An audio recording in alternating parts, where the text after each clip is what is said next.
Okay, third time is maybe the charm.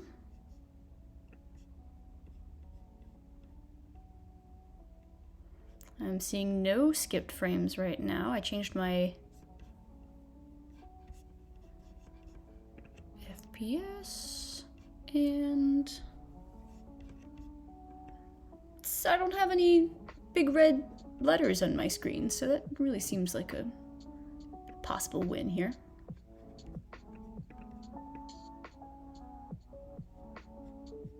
Okay. If anyone is still here, please let me know, chime in chat.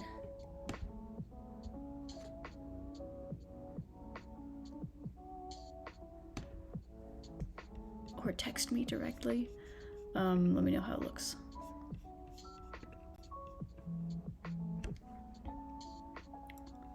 Awesome. Okay, I'm hearing that's better, so we're just gonna restart from the beginning.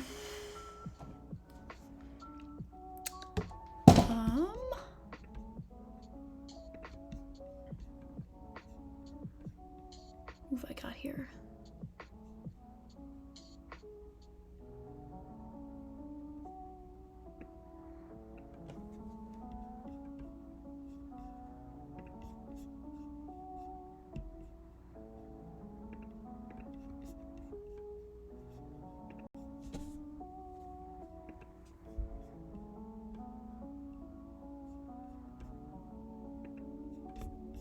Okay.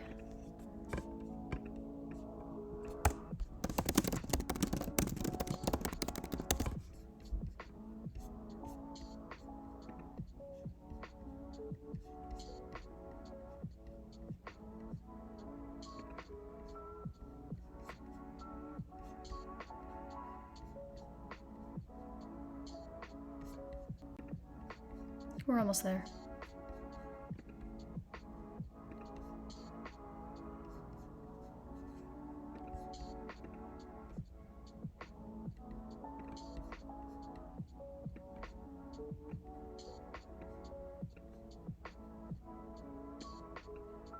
Okay.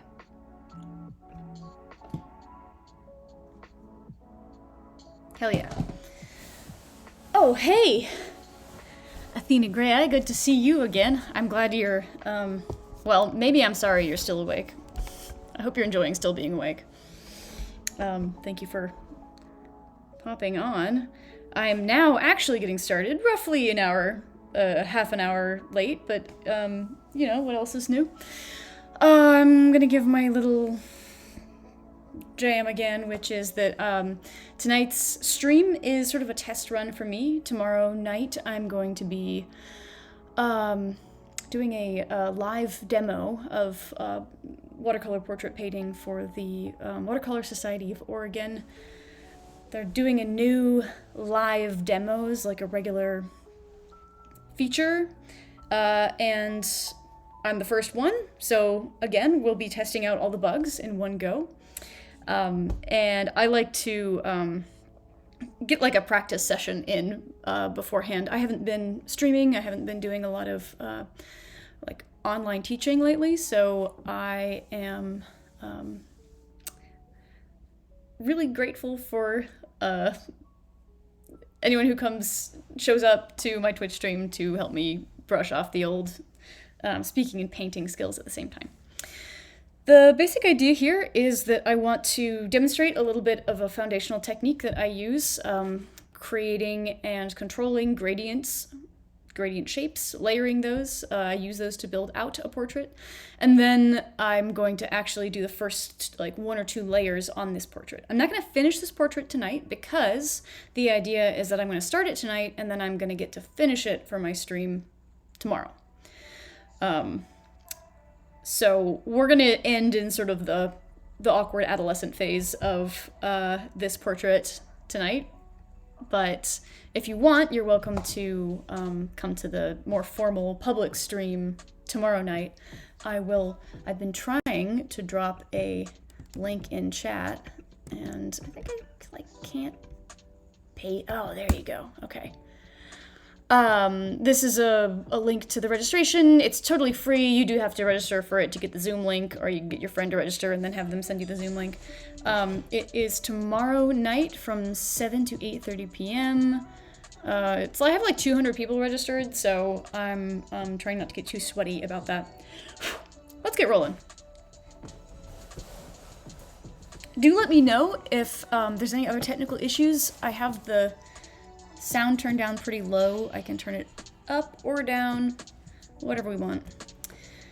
Move this one off to the side. I'm gonna talk at you all basically as if you were my students, so this is gonna be a little bit of an educational experience. I have a palette that I should probably clean off. I feel like I'm not ashamed for my students to know that my paint palette looks kind of like Lisa Frank vomited into a piece of plastic, but maybe for the sake of looking a little bit more professional, I might clean that up by tomorrow.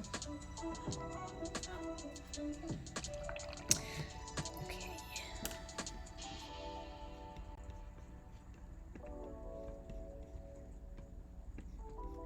Hang tight.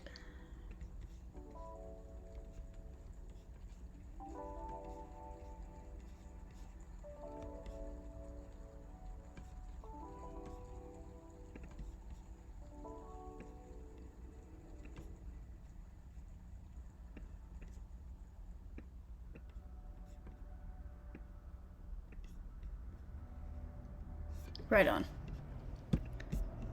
Alrighty, so gradients. One of the things I love about watercolor is it has a very wide range of effects, maybe more so than any media that I have worked with. You can get very soft, beautiful, very delicate effects. You can get smooth transitions and color. All with very little effort, if you know what you're doing. You can get hard lines, you can get bold, saturated effects, the same way that you get those really soft colors. Watercolors, it's mostly transparent, but some pigments offer some opacity, so you can play around with transparency as well. And then, one of my favorite things is that you get a lot of stuff for free. You get these free serendipitous effects like burns, like backruns. You can have these sort of fringy bleed effects. You can get something called granulation, where it looks about like it sounds. You get sort of a granular appearance in your pigment.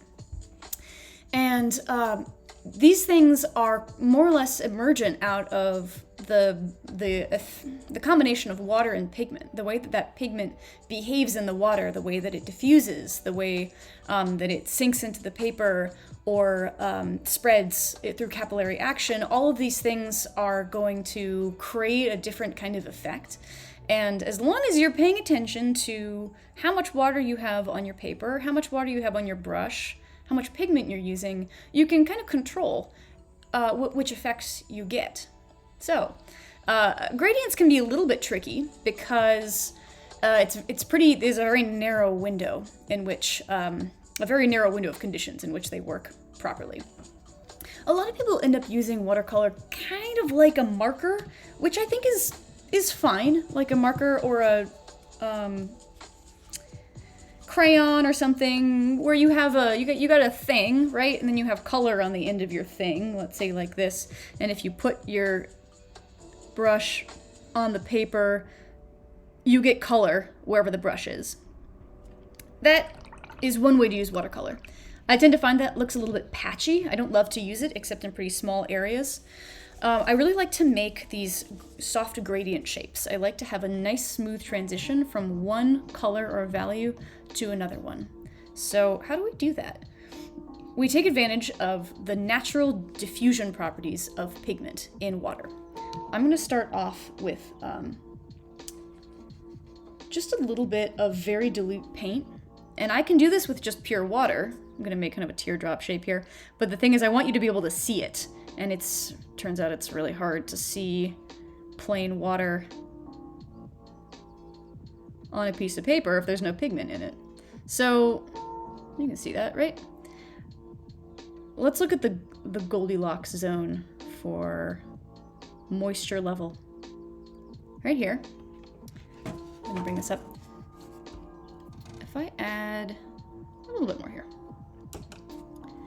If I tilt my paper, you can see that there's a very strong sheen on it. You can see a reflection, and you can also see that that water is actually moving around. The water and the pigment is moving as I tilt the paper. This is what I call a puddle. It is difficult to control, and if I have a lot of pigment in here, that pigment is just, it's going to kind of move around.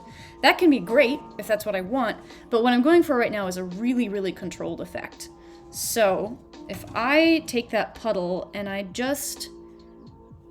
taking a brush that's called a thirsty brush, so it's wet, but it's been dabbed off. I'm just going to pick up a little bit of that water, and now I'm going to tilt this paper again, and there we go. See how it's still really shiny, but you can see the texture of the paper underneath. This is what I call saturated, and this is our Goldilocks zone. This is exactly what we want. If I take this nice saturated shape here, it's a piece of paper that's been fully soaked, but it's not a puddle, we don't have running water, and I drop a little bit of a pigment in that's more concentrated than what I have on the paper. And I just drop in some right here at one end. Let's use a little bit more, like that. What's going to happen over the next few minutes is that pigment is going to start, let's bring this up here, it's going to diffuse out. You can already see that it's making these sort of fringy, fingery effects. Like so, it's going to diffuse out. The way that pigment diffuses through a very thin layer of water on top of the paper is pretty controlled. And it's going to take a minute. This doesn't happen immediately.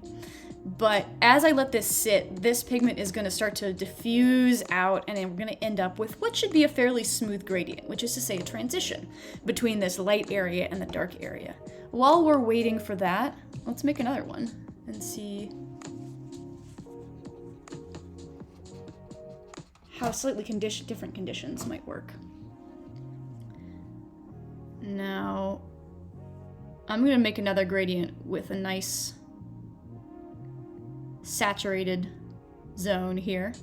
There's a couple different ways of making your paper like properly saturated. You can make a puddle, let it soak in, tilt it, and then kind of slurp up that extra water there. Or you can just, you'll kind of, as you do more of this, you'll get You'll get a handle on it. You can just use a nicely saturated brush and make your shape.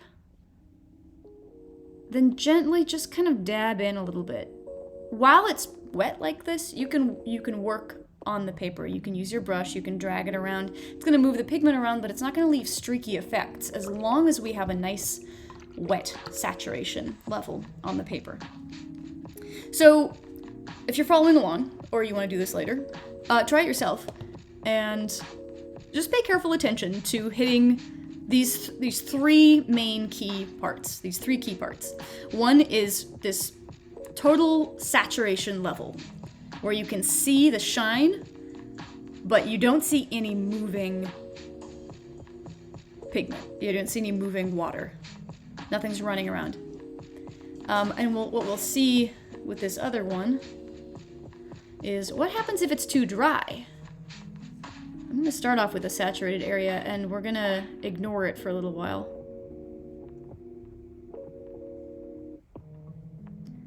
And let it dry off, and we'll see what happens when we add, let's get a little bit of pigment in there already. When we add pigment to a shape that is half dry. So anything that I do, as you can see, anything that I do while this shape is nice and wet, it bleeds out, it gets nice and smooth. This one isn't bleeding out too fast. One thing you can do, if you're making a gradient shape like this and you feel like it's not really making it as far down the shape as you want it to, is you can just blow on it like that, and wham, that pulls out some of the pigment. Highly advise against using your brush for work like that. As your paper starts to dry and that pigment starts to settle into the paper, you end up with a really, really delicate environment where any kind of disruption, any addition of water or more pigment or movement of the brush is going to disrupt the pattern. It's going to disrupt the smoothly drying gradient, and you'll end up with marks that you may or may not want. So we have that one key thing is that moisture level, nice and saturated. Another thing is that we're adding more concentrated pigment than what we already have on the paper. So let's see what that looks like on this middle one that I prepped. And I'm just gonna dab that pigment in to one side, and then depending on how much water I have here, how quickly it's drying, how much pigment I added, how concentrated that pigment was, the paint was, how much pigment was in the water, that's going to determine how this gradient looks. So there's a lot of factors that go into it, and it's the sort of thing where if you just do it again and again and again, and you make more and more of these, you'll get a really good sense for how that gradient behavior works, and it gets much easier to control it. Okay, so I have two examples of a gradient here.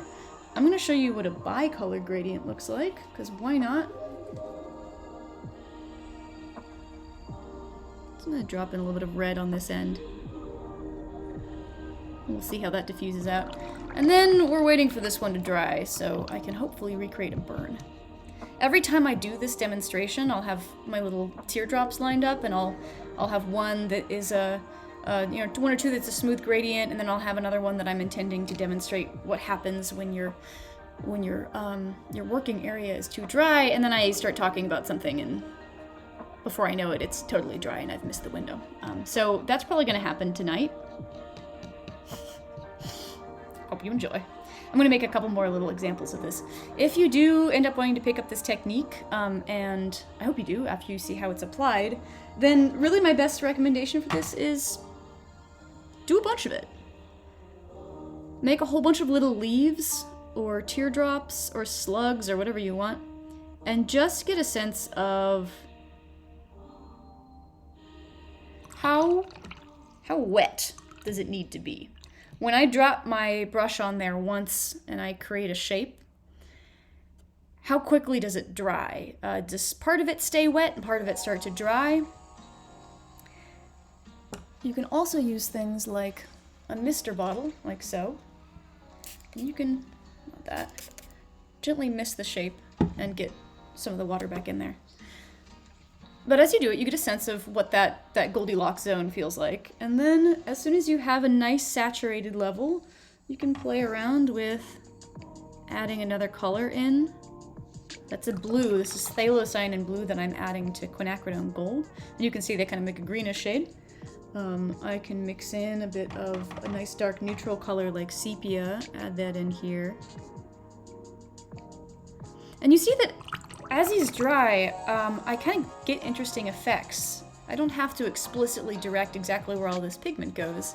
I can just let these things kind of happen naturally. Let's see how we're doing over here. I'm gonna help us out by drying this shape off just a little bit. So I'm using, again, what's called that thirsty brush, where the brush is clean, it's damp. I just dab it off like this. And then because of capillary action, that brush wants to pull up some of the moisture on the paper. So what's going to happen is the area down here is a lot drier than the area up here. And you can tell because it's matte now. So if you look at the sheen on this one right here, all the way on the right, you see it's shiny near the tip, but it's kind of matte at the bottom. If I add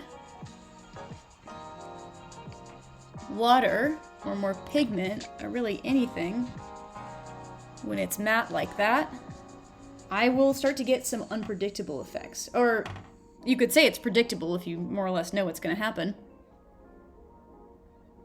But I'll get effects that are often called burns in the watercolor world. They're called burns or backruns or cauliflowers, and it's going to take a minute for it to develop, but that's where you start to get a raggedy edge and you get some pigment being pushed around.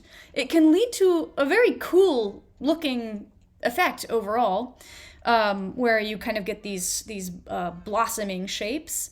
But if you're trying to achieve a smooth gradient, like you're working on a face for a portrait, it can really be a pain in the butt to to get these burns happening. So it's good to know what you need to do in order to avoid them or to create them. And what I'm seeing right now is that I think I may have been a little bit too early on this one. And it may be hard to get a burn here, so I'm gonna take up a little bit more on this edge. And what it comes down to with a burn or a cauliflower is that you have a drier area that meets a wetter area. There's sort of a wet front that is carrying pigment that's moving into that dry area. Let's do this again. I'm going to be a little bit more aggressive with how much I lift. So we have this damp area here now. And when I add more pigment, burns happen accidentally all the time, and then when you're actually trying to make one as part of a demonstration, it doesn't want to go. So we'll see how that goes. But ultimately it comes down to just having an unevenness in that shape that you're working in. Any questions? Feel free to, if you have questions, toss them in the chat. Happy to do my best to answer them. I'm gonna let these dry off a little bit, and then really I'm gonna jump into the meat of this, which is, why are we talking about gradients? How would I actually use these? This is supposed to be portraiture, right? So I'm gonna set this off right here. I think embarrassingly I'm having a really hard time getting a burn right here. You may have to trust me on this one. Play around with it. I bet you if I ruin this one, here we go. This nice leaf that I made. There we go. That's gonna show a little bit better. Yeah. So I just added some clean water to a half dry shape, and you can see how it picked up the pigment that was really nice and smooth and settled in there, and it's pushing it unevenly towards out away from where I added that water. So this is going to create kind of a raggedy edge that's going to be different from the smooth effect that we're looking for. And these are the smooth ones. This is just a nightmare right here. Don't worry about that one. All right. Why am I doing this? This is a really foundational technique. It often feels really simplistic. I start all of my intro classes this way, and people are sometimes a little mad at me because it's a portraiture class and they came to paint portraits, and here I am telling them to paint these little leaves instead. But I think it is really, really important to learn how to handle gradients in a simplistic environment. Take some of those complex variables out and learn how to make the little shapes and how to control your gradients until you can get nice, smooth transitions of color. I've been doing this for so long that it's actually hard for me to not get smooth transitions of color. It's hard for me to create the burns instead. And once you have a handle on that, then it gets much easier to actually use those the way you want to. So I'm going to set this off to the side. Let's put it over here for now. I think it won't be very visible, but we're gonna jump into how I use this in a portrait.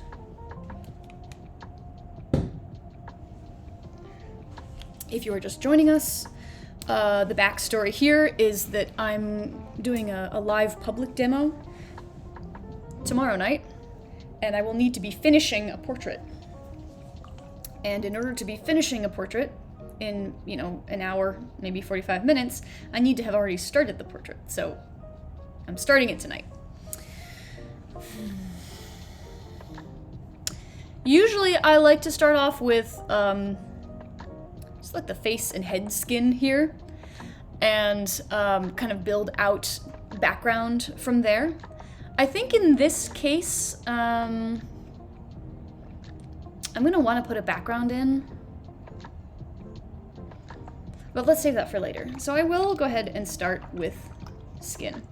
If you can see the reference photo, I want you to draw your attention, please, to on the upper right. Let's make that a little bit bigger. This is my friend Soul. And usually when we look at a person and we look at their skin, we pick some and we say, what is that skin color? We'll pick some color that ranges from sort of a pale peachy tone all the way to like a rich brownish all the way to really, really deep, dark, saturated brown. So there's a whole range of people colors, and often what people do is they'll look at what they identify as the color of that person's skin, and then they will mix that color, and then they will paint the face with that color, and then they will say, why does this look flat? This approach, it absolutely can work, and I think it does work for other paints, maybe. I don't have a lot, like other media, acrylic paint, oil paint. I think this is kind of a more classic approach. But what I really, really like, and what I like to use transparent watercolor for, is in getting all of those interesting fugitive colors, all of those pure primary tones that make up a person's skin color, and letting those blend together in order to create the illusion of a sort of medium brown tan colored person. So what I'm going to be using here is a pretty simple palette, just 3 primary colors. I personally like to use, it would have been so smart if I had gotten these out ahead of time. Hang tight.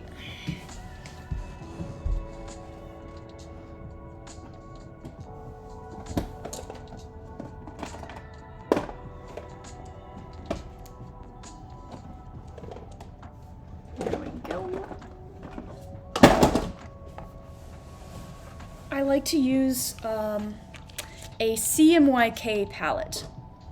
If anyone has ever heard of that, this is what the printers figured out, was that if you really want pure secondary tones, you want to be mixing not blue, but cyan, and not red, but magenta, and it turns out yellow is yellow, more or less, and yellow, and you mix these 3 primaries, not our red, blue, and yellow, but our cyan, magenta, and yellow.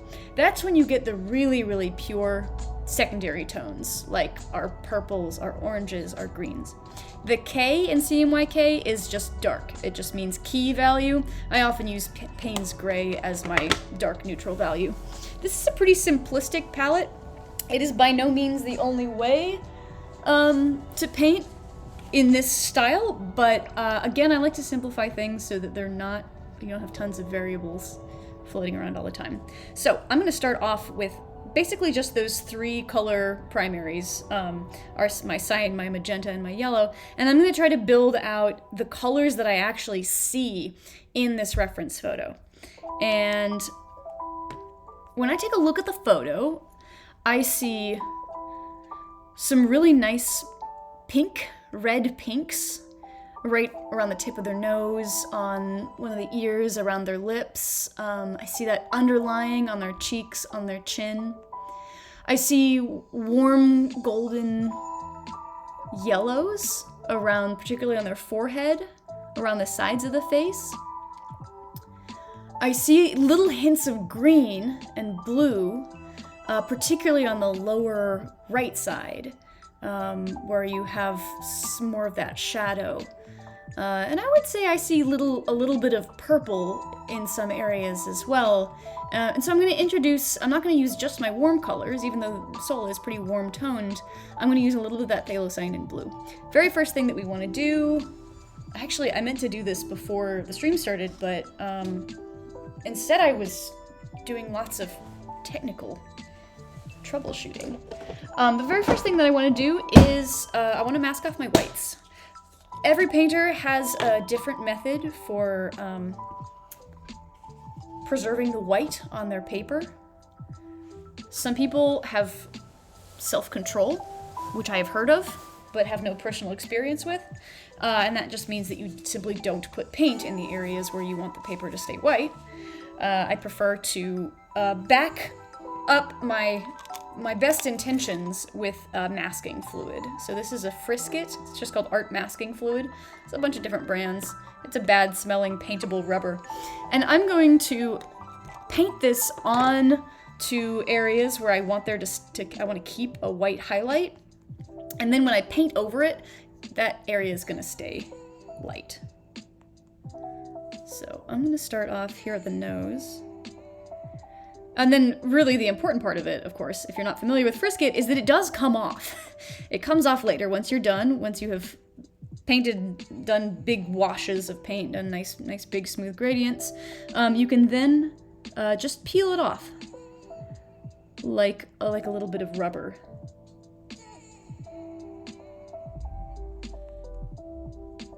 It's gonna be a little bit tricky to see exactly what I'm doing. This is tinted a little bit of a yellow color, but it might be a bit tricky to see. I'm adding a little dot here, the bottom of the eye.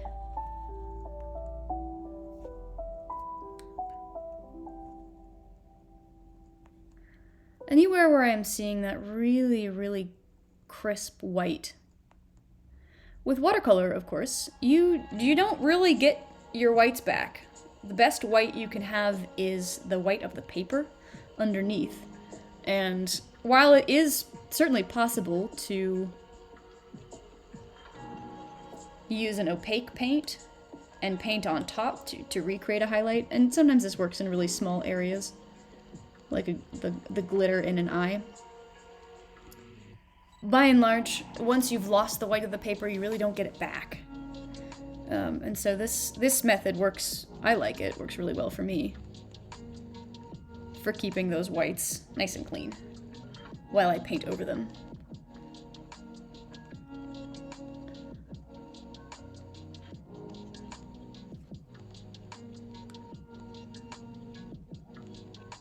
I hope everyone's having a good night. This has been a little bit chaotic for me.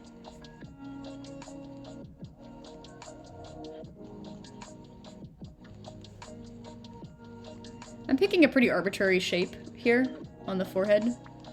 I'm going to soften this shape a bit later. Doesn't need to be precise. But I do want to keep a nice little bit of that white highlight there. The most important ones are generally around the eyes. It's a little bit, kind of a stutter of white highlight here underneath the eye. On top. Gangle, you're online!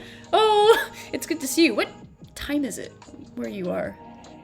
Gangle says self-control. I don't know her. Yeah, me neither. If you ever meet her, please introduce us.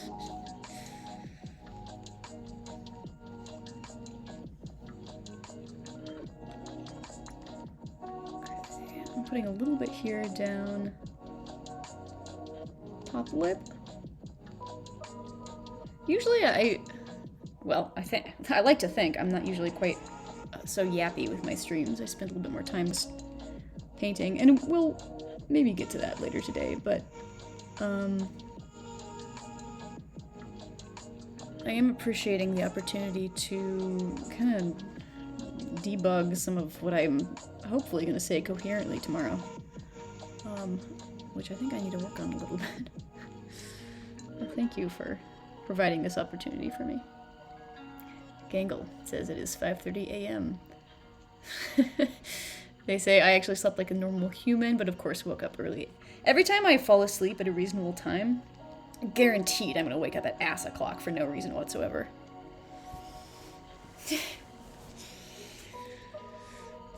Such is life. Okay. I think that's probably good. There's often like glitter in the hair, and then in the eyebrows. I tend to leave that out at this stage because I found Frisket, while quite a bit more controllable than some of the other alternatives, like masking fluid alternatives, it still leaves a kind of a bulky line, and I found it's not good for hair and it's not good for eyelashes or eyebrows. I think some people have figured out how to make that work for them, but that ain't me. I'm gonna tilt this just so you can kind of see where I put that Frisket. And then I'm gonna do something really dreadful for all of us, which is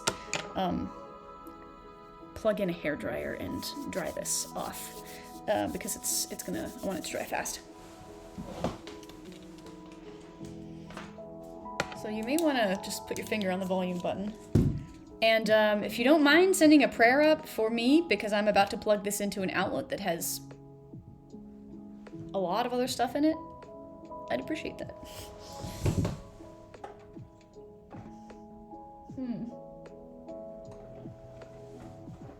Okay. Let me see if I can... I don't think I can actually turn down the volume on my end, so just forgive me for the noise.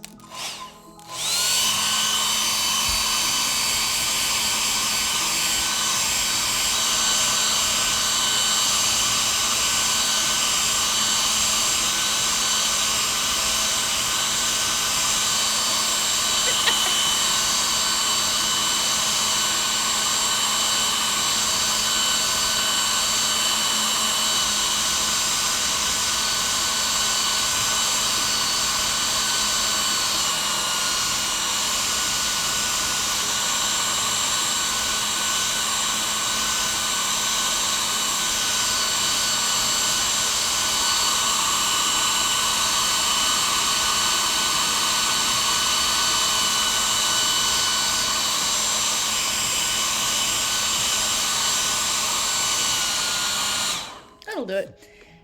Word to the wise, if you do end up using a hairdryer with your frisket, be sure to use it on low temp and don't get it too close to the paper because it is actually, turns out, kind of pretty easy to just bake it into your paper.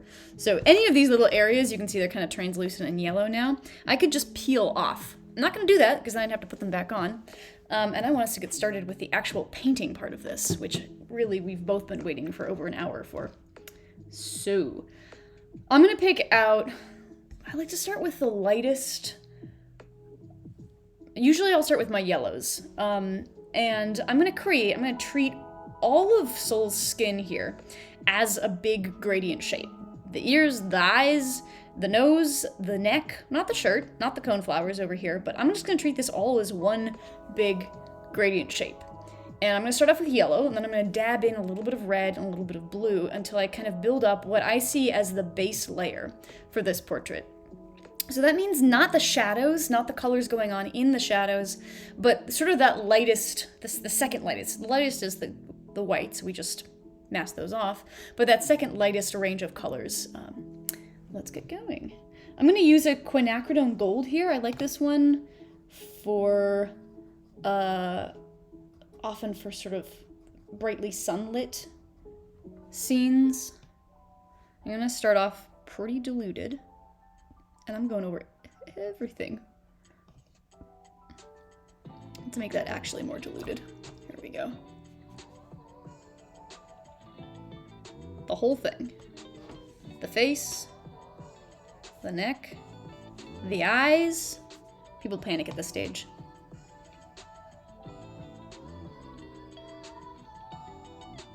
And my goal here is to create that saturated layer, that wet working area. I will someday come up with a better name for this phenomena than wet working area because that one needs some work. But we're using it for now. I'm really just trying to get this whole shape fully saturated. That means coming back sometimes to drag my brush over an area I've already painted. And it means looking at it from the side. You're gonna see me kind of jockeying from side to side here. So that I can see the sheen that the water has on the paper. This is the real magic trick here, is being aware of your moisture level just by looking at the reflection of the water on the paper. Ooh. Oh, and I'm checking out chat. Welcome, Mr. Fibblers. I see you brought popcorn and also fire. As you've noticed, my house has not caught fire yet, so I'm pretty happy with that. Thank you all for your prayers. Alright, I take a look at this, and I see that, well, where I started, it's starting to dry out a little bit, so I'm going to drag that wet brush over here, a little bit more moisture. I have almost a puddle going on in some areas because the paper is kind of still soaking this up. And what I can do here too, if I want to prolong my working time, is I can take my mister bottle and I'm holding it out like a foot over and a foot roughly away, so like an L shape, and I'm gonna just gently mist until the little droplets fall down. And what happens there is that when they hit the dry part of the paper, nothing happens. It's a little droplet, it evaporates really quickly. And when they hit the wet part of the paper, they refresh the moisture level. So that's my one quick trick for managing moisture level. If I play my cards right, I can keep my first layer going for hours in order to really be very careful about what pigments I'm working into my initial gradient. I also have to remember to turn my house central heating off when I do that, though. Okay, so what I'm doing in here is I'm picking up a little bit of the extra puddle going on here. Just picking up some of that moisture. Right now, I've painted everything evenly yellow, which looks weird, let's be real. But the goal here more was to get an even layer of water. It just so happens that the water in this case is yellow. I'm going to go ahead and add more yellow. And we're going to experience the phenomena that is true of watercolor, which is that it looks a lot darker and a lot more intense while it's wet. So it's gonna get pretty freaky. You're gonna look at this and you're gonna say, my god, that's very yellow. I don't think Soul was quite that yellow, but it's gonna dry a lot lighter. So I'm dropping in a little bit of this quinacridone, nickel quinacridone gold is what it's called. And anywhere where I really see those yellow tones, like particularly here, there's that reflection of the coneflower underneath their chin. Over here, we have a lot of greens, and what's an ingredient in green? That's right, nickel quinacridone gold. So I want to make sure there's plenty of yellow in here. And I'm just using this nice fat brush with plenty of pigment on it. I'm just dropping in a little bit of pigment. Every time I drop in more pigment, it is more concentrated than what I have on the paper. And that's going to help to prevent unexpected burns from happening. Or I should say, undesired burns. As long as everything stays evenly moist, evenly saturated, then I actually have plenty of time. It's not drying on me, and I have time to work in and pick up pigment here and there until I'm really happy with how much of each individual pigment I have in the painting. Now, realistically, we don't have oodles and oodles of time, so I'm not going to spend 3 hours doing this. Add a little bit more Quin gold over here. Once I feel like I have enough gold, I'm going to move on to my red. And I don't have to do it in exactly that order, but I tend to like doing it that way.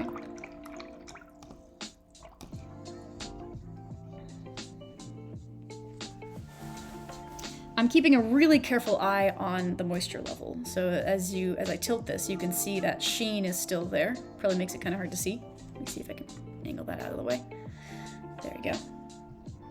And if that sheen starts to go away, I gotta spritz right away. I need to refresh that moisture level. Gotta go water the garden.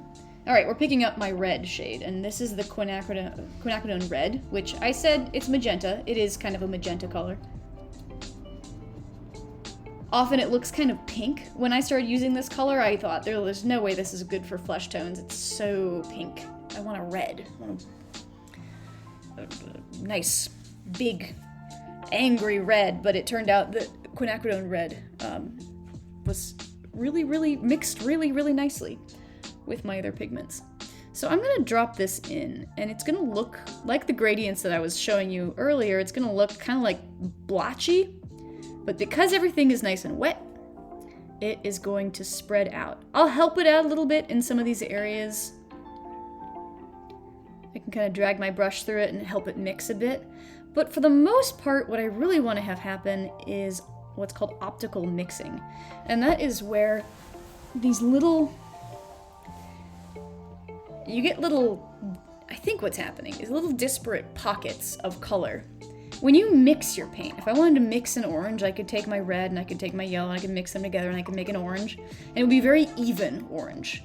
what I have discovered is that if I take those same pigments and I let them just mingle with each other, if I kind of make gradients and I drop them in and I let them play on their own terms, I get much, much more vibrant colors. And as I was saying, this is because of optical mixing. You end up with a very different distribution of pigment molecules, pigment particles probably, when you drop things in and let them diffuse.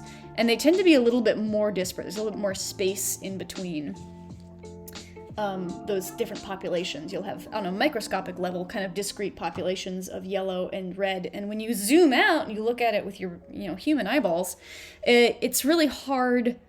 You don't see those disparate populations. You just see this sort of kind of vibration between the colors. One day I will actually get the microscope out and we can look at it, and I think that will be very exciting. But for now, I hope you'll take me at my word that the way to get really, really vibrant skin tones involves just letting them mingle with each other rather than mixing that orangey tone or the brownish color.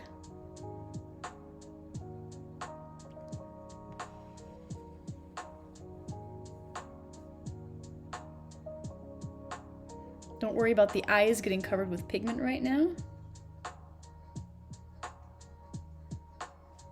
It will lift a little bit from there, but another thing about eyes is that the whites of the eyes are never actually white.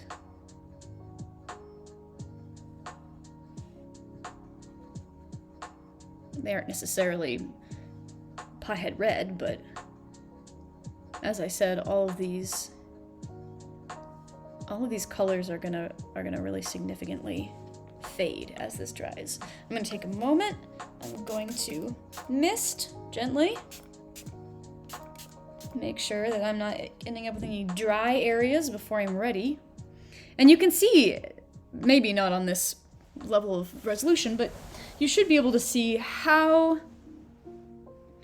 as I add that little bit of water, it actually changes some of the distribution of the pigment.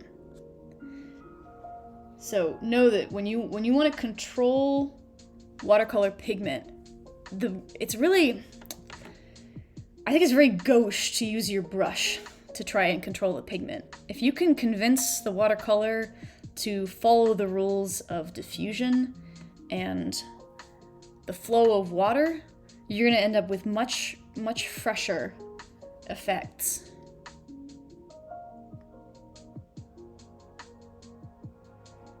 And that's one of the things I love about watercolor in particular, is that it can look really, really fresh.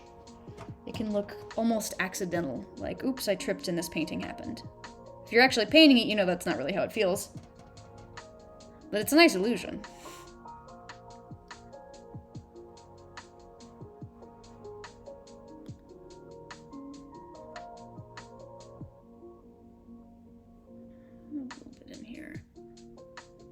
So instead of thinking about mixing, I'm going to have an orange here, I'm going to have a purple here, I try to think about, I'm going to have a purple here, kind of a brownish, darker area, so I know I'm going to need yellow, and I'm going to need red, and I'm going to need some of that blue, some of the cyan, but I don't have to mix them all together, I just have to make sure that I put them in a layer.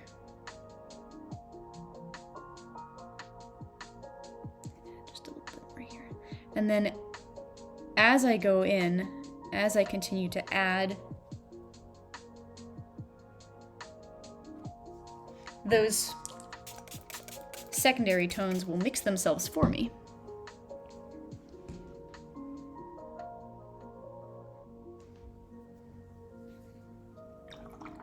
All right. So I feel like I'm approaching the amount of red that I want here. One more thing that I'm doing to control how much pigment is actually ending up on the paper is using concentration of the paint that I am adding. So if I add really concentrated paint, like I'm going to add a little bit like that, you'll see that it doesn't travel as far. It kind of stays closer to where I put it instead of escaping. And sometimes I want that nice gradient to really spread out. And sometimes I want to keep the pigment just a little bit more closer to home. And so I will use the concentration of the pigment that I'm adding in order to control that.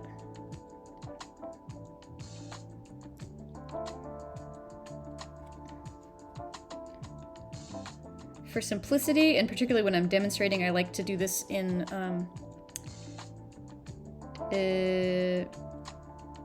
bit by bit. So I'll use my reds, and then I'll start with my low concentrated red, and I'll get more and more concentrated. I need to miss this again. And then as I move through each color, I'll start low concentration, then move higher concentration. And I find that generally works for me. Okay.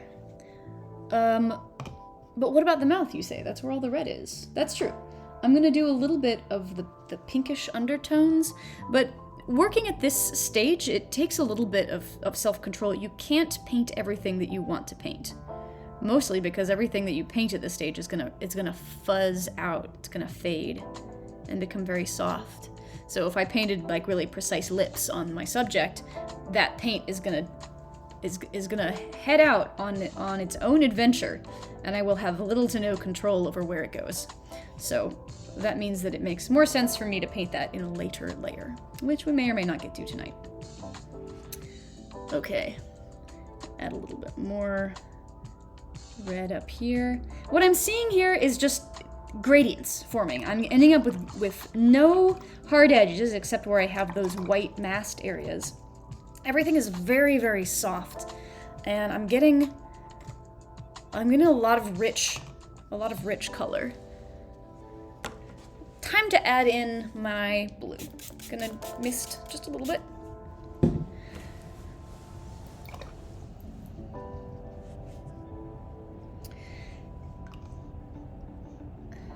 I like to say that there is no orange more vibrant than an orange that's right next to a blue or a cool color. There's no red more vibrant than one that's right next to something that is on the opposite side of the color wheel from it. So adding a little bit of blue in here is not only going to contribute to the cool tones that are naturally in my subject's skin, but it's also going to make those warm tones pop more. Sometimes people will paint a subject only in warm tones because they see that the subject has very warm toned skin, but then they'll be missing a whole level of interest and dynamism that they could have gotten if they'd added some cool tone as well. I have a question in chat. Athena Grey Eye says, does the more concentrated color travel less far because there's less water included in the brush, or some other magic of science? That is a wonderful question. I'm pretty sure it has to do with diffusion rules. So, oh god, someone who actually knows what they're talking about is going to call me on this. You have osmosis, where you have like concentration gradients. You'll have osmosis is not quite right. A concentration gradient, where you have concentrated pigments, or concentrated particles. They naturally want to move to an area of less concentration. A concentration gradient, which is to say an area that's more concentrated surrounded by an area that's less concentrated, will naturally try to even itself out. So that's mostly what's going on. But I think you would think then that like more concentrated would go all over the place. But what happens is it goes not all over the place. It kind of stays closer to home. I think that is because we're working through a really thin layer of water.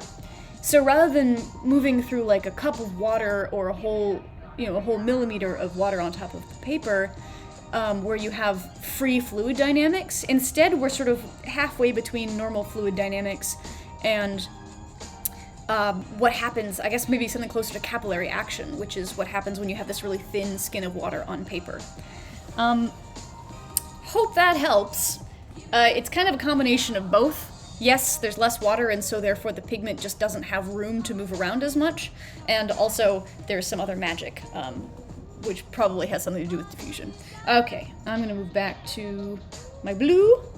With the blue, I'm going to try using small amounts. I'm starting less concentrated, But I already have really quite a lot of pigment on my paper, and I'm still sticking to this rule of add pigment that is more concentrated than what I currently have. So that means I kind of need to keep upping the concentration. But if I add a big blob of this like really strong blue, it's gonna go places I don't want it to go, or it may be too blue.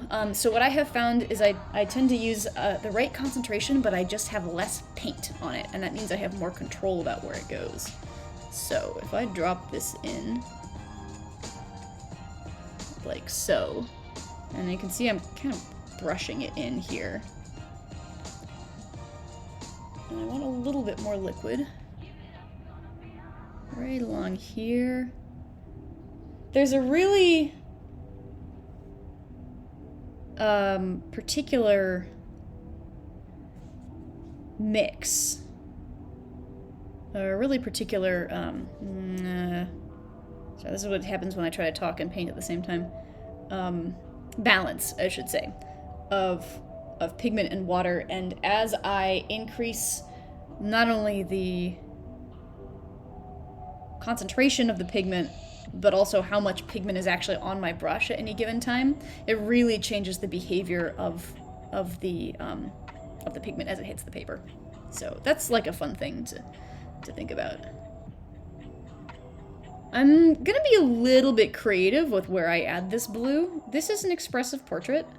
The cops literally can't stop me from doing whatever I want. Oh, I didn't turn my indoor heating off, and now I have drying areas. That's cool. And so I'm adding this blue. First, it's gonna look really garish because it's still wet, but I'm kind of adding it wherever I feel like. Wherever I feel like there is some of that blue. And there's actually quite a lot of it here along the side of the face, and I want to allow the greens to develop here. So I'm using much more water now.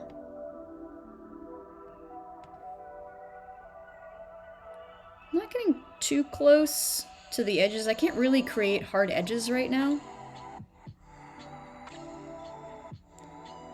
Because again, everything is really, really very soft. Right now, I have to expect that wherever I add it, it's going to move some amount.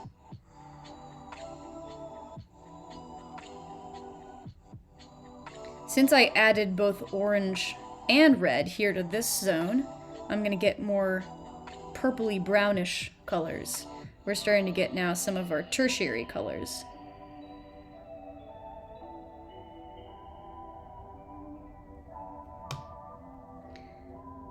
A question I often get around this time is what determines whether you add a color in now or add it in later in the painting process, like as another layer? Because I could go, once this dries, I can go over it with other layers of gradient shape, and I'm gonna get different effects.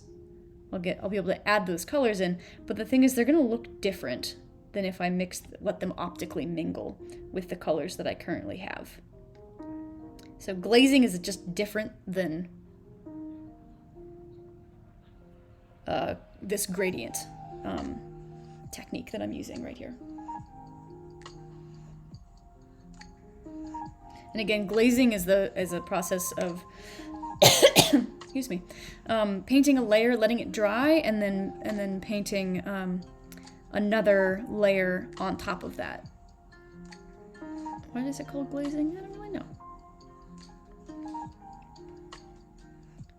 Really playing up the blue here on this side. I'm having to do a lot of sort of mental adjustment here as I decide, oh, is that too blue? Am I going too dark? Is it too light? Generally, my rule of thumb is if it looks right while it's wet, it is not right, and it needs to be darker. And that hasn't really let me down too much.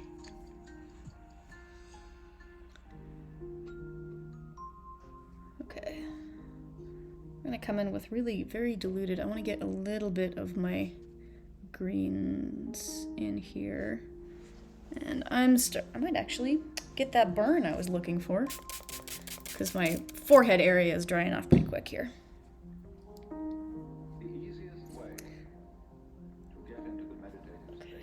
You can see that as I have, like, I'm getting really quite a range of colors here.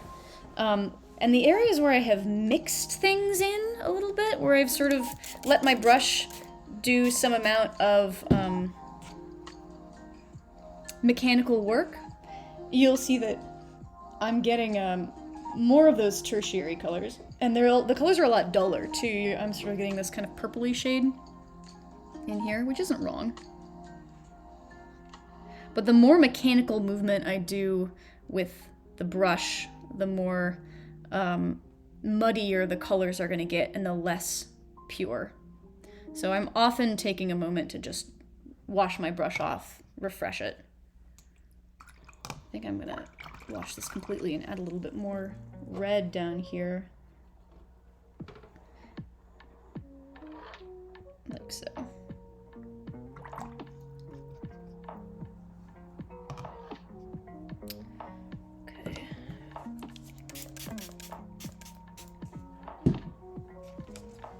I think we're almost approaching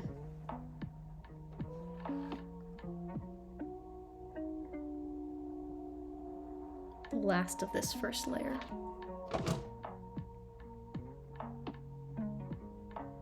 I don't have to paint all of the details, and I in fact don't want to paint everything all in one go. I want to save some things for a later layer. A little bit more blue here on this ear.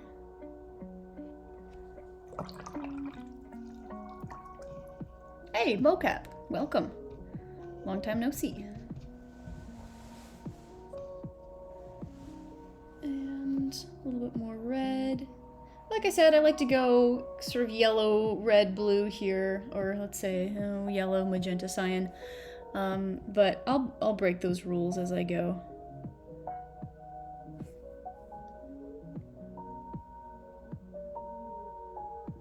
I can keep working this big gradient as long as I'm watching really carefully to make sure that I'm not getting drying areas, which I totally am up here. Then I can keep this gradient going for a long time.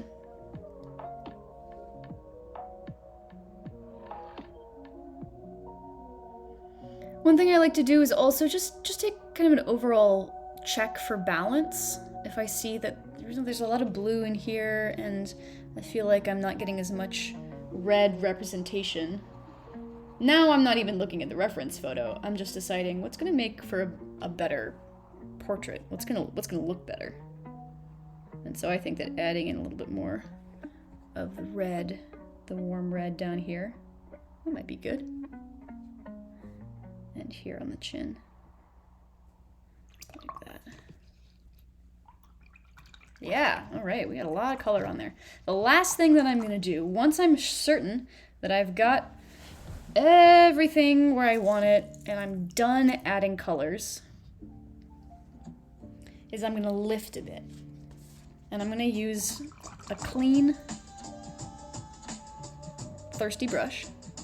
And I'm going to pick out the highlightiest of the highlights right in here. And I'm just a little bit of firm pressure. I'm going to lift a little bit of the pigment that's hanging out down here. Not a whole lot of pigment is going to come with me. It's had a lot of time to settle in. And these are staining pigments, so they, they like to make friends with the water, with the paper, and then they don't like to move around. But overall, this is going to help me to keep those light highlights sufficiently light. And it can help me, as things dry out a little bit, it can also help me to control some of those, if some of the pigment has gone an area where I don't really want it to be, now is a good time to corral it. So here we have this nice bright highlight. I like to say that there's 3 techniques for fixing mistake in watercolor. If you are quick and you put something down and you say, oh, nope, I didn't like that. If you're quick, you can often dab it up, and you'll never have the white of the paper back again, but you know, sometimes you can get most of it away. So that's one option. You can also wait for it to dry, and you can scrub it a little bit. You can use a stiffer brush and a little bit of water, and you can lift a bit of that pigment. That works too. And then the third method, that's my favorite, has a 100% success rate, and that is to simply give up and accept that what has happened and move on. Never fails. So as a final move here, I'm almost final. I'm using a damp paper towel. It's just wrapped around my finger like this. This is one of the more aggressive ways of picking up color, and you can see that things are dry enough that I'm not really picking up a lot of color at this point. Like that.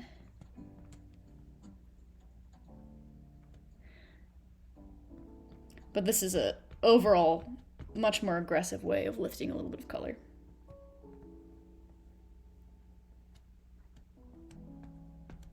Here we go. Oh man, I kind of want to finish this portrait tonight.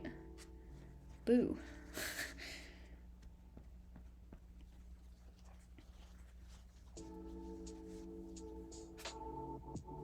I think what I'm probably going to do here is leave this first layer about like it is.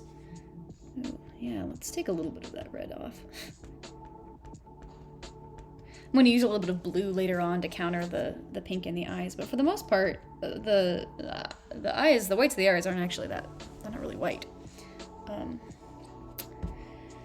So I think I just trailed off mid-sentence.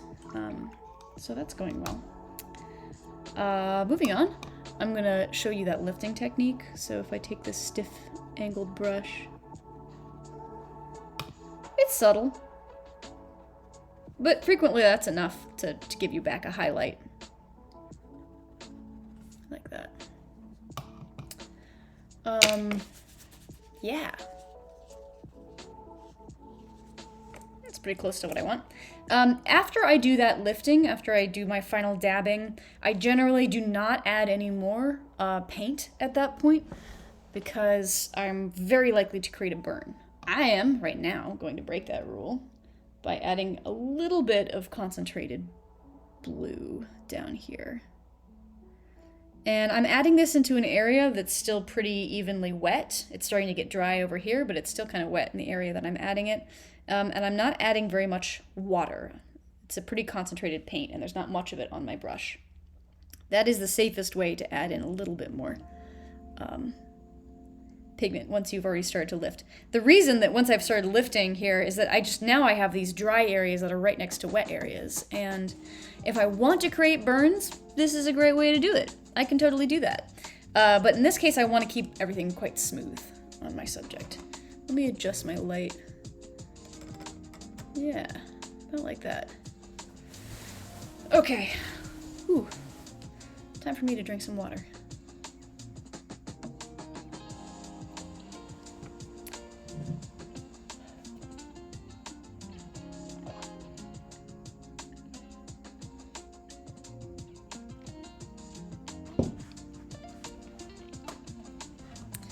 Next move is going to be to dry this off. I think I'm going to do some background, some really loose background work, and a little bit maybe on the flowers here. I don't want to do any more work on the face tonight because I'm gonna save those layers for tomorrow's public live stream. I will post the finished portrait. Unless it shames me so much that I can't bear for it to be seen, I will post it on my Instagram within the next couple days. But tonight I want to do a little bit more work on the background and some stuff like here. If I want to do that, I gotta make sure that this is dry. So plug your ears, turn your sound down, do whatever you need to survive the screamy boy.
horrible. So that's not totally dry, but it's dry enough that I can start working in other areas. And I want to show you something cool, which is we spent all that time putting the nasty smelling rubber on the face, and now we get to take some of it up. I'm not going to pull all of it up because I'm going to want some of that still there, like around the eyes. But if I just take important clean, dry finger, and I just bat at it like a cat trying to knock a glass of water off the shelf, I get these little boogers of latex here.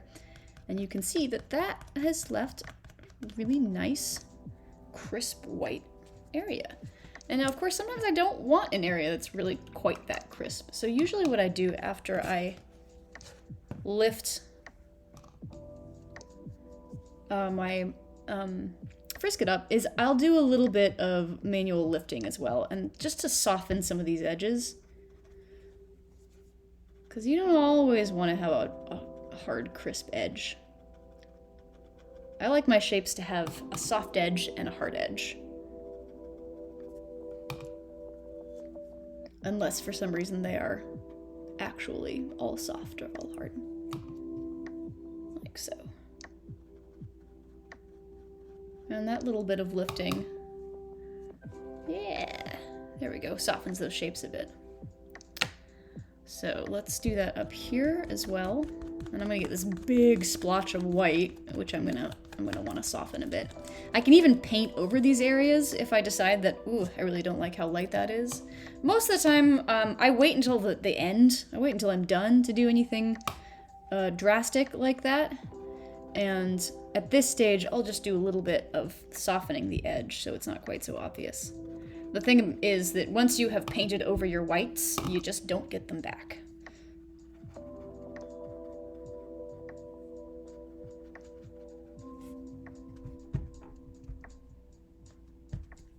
Okay. So I'm gonna take that off here, and let's take this one off too. And I'm not gonna soften that edge. I like that that's a nice crisp white highlight right there. Same for here. We got some. Now you really want to make sure that these frisket boogers come off of the paper, otherwise they'll mix in with your paints and weird things are gonna happen. Soften that edge. And you can kind of see how I get a whole range of dynamic value back. Now my whites are back. It's like kind of almost glossy.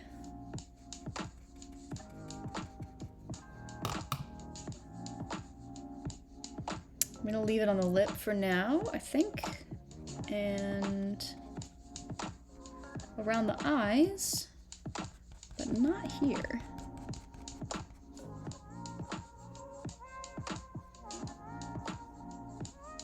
Yeah. So there are people in the world who I think are capable of deciding, oh, I just won't paint that area, and then they don't. I think that's very cool for them. I respect that. I know that I don't work like that. If I'm trying to make a smooth gradient, I really want to give myself, I want to relax into it. I don't want to be worrying about what goes where and where my brush is going. I really just want to be thinking about the colors and the gradient and the texture that I'm getting. So it's important for me to be able to mask off the white highlights. Right on. Let's leave that there for now. I'm just gonna give you a little close-up on this with some more light. There we go. You can see that the colors have faded quite a bit. They're still nice and strong in some areas. I have a nice range of sort of lavenders down here, really almost unmixed. The cyan up here. There's areas where I have pretty strong primaries, the yellow, the red, the cyan, and then I've got some good secondaries as well. So I've got my greens in here. I've got some orangey areas right around there, and I've got some purples as well, where the red and the blue, not so many purples. Most of the time the purple is also mixed with a little bit of orange, so it's kind of a more muted purple, which I like. I think it works for skin tones. yeah, that's the goal, more or less. Now that this is dry, I can move on to some background. I'm going to take a really different approach with the background. I tend to like to have things be very, very soft and wild, and I like to let things like burns, blossoms of color, I like to let those happen organically.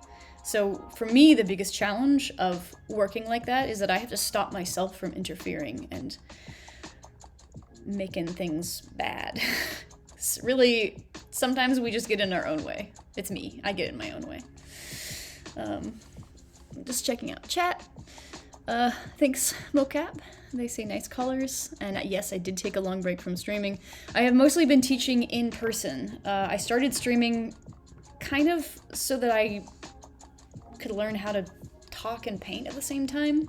And it was actually super, super useful. I have a huge amount of gratitude for the Twitch community for, giving me an opportunity to kind of learn how to teach before I had to do it in front of actual strangers who could, if they wanted to, throw actual fruit at me. It's really nice that I don't get hit by any rotten onions when I do this. So I did take a break. I was mostly focusing on in-person teaching, but it's good to be back. So one thing I like to do is get a little bit higher up. Often I'll stand up when I am working on a background. It gives me a little bit more looseness, more freedom in my arms. I can't actually stand up here. I'm kind of like squashed into this little corner of my living room. So I'm just kind of gonna get on my knees here and think about some colors.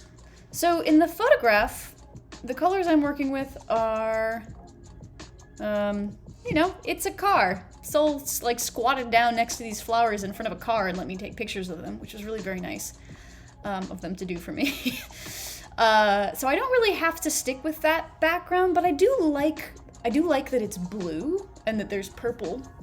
I do like that it's darker. It's gonna set off the highlight and the shadow nicely.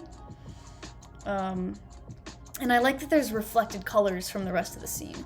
So usually I have my rule of thumb if I'm trying to figure out what am I going to put into the background. Generally the answer is whatever I put else in the rest of the painting, what I put in the foreground. If I this one quick trick to having a really cohesive looking painting is just have a super limited palette. Use the same colors and let them mix to create your secondary, your tertiary colors. And you will automatically have colors that agree together, that go together, and you won't have I don't know if anyone's ever had that experience where you have a foreground and a background and it just looks like they're coming from completely different paintings. Often I always blame green. Green does this to me every time. If I use a pre-mixed green out of a tube, it always looks weird. So I like to mix my own greens out of the colors that I'm already using. So this is a really long-winded way of saying I'm gonna use some of the red, some of the blue, probably some of the yellow too. But I'm also gonna use some Payne's Gray. Payne's Gray is my K value in my CMYK. And it's I think maybe it's a contentious pigment. Some people really like it, some people really don't like it. I love it personally, and one cool thing about Payne's Gray is it is actually different from one brand to another. The M. Graham Payne's Gray to me is a really nice blend of gray, blue with a little bit of a hint of a warmer tone. And I think it makes for an interesting and deep, complex color. Some people just hate it. That's fine. Other brands of it are super blue. I don't know why they do that, but here we are. So I'm going to mix in some Payne's Gray with that. I'm going to be working bigger, which means I need to use a bigger brush. If I try to use this little itty bitty brush for my whole background, it's going to start drying. I'm not going to be able to get all the paint that I want in. I'm going to suffer. I'll cry. It'll be awkward. Everyone will have to watch me cry. So, I'm going to save us that, and I'm going to use a larger brush. One more rule of thumb that I like to pass on to my students for watercolor is use a bigger brush than you think that you need. It will help. I have to decide what I'm going to do with these flowers. I think I'm probably going to leave them really loose. I want to blend in some of these colors and just kind of like create the suggestion of a flower. But that means I'm going to need to paint around them. I gave myself some of these grass stems in my sketch. If I wanted to keep them like they look in the sketch, or like they look in the reference photo, I would have to mask them off. I don't think I'm going to do that. They may disappear. We'll see. I'm gonna get one of my bigger palettes. Here we go. I keep these little dishes lying around, put paint on, and then I leave them on my living room floor and wonder why they're covered in dust. It's free texture. Okay. Oop, that's indigo.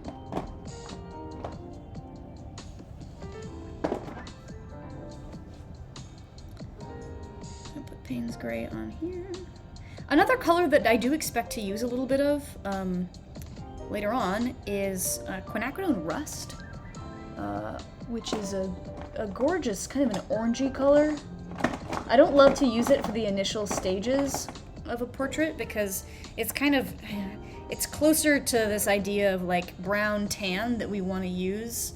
We see skin, we say it's tan, okay, let's go for something like orangey brown, and then we paint the whole thing orangey brown. Then we lose the ability to, we lose our chance to put all these cool blues and yellows and reds in.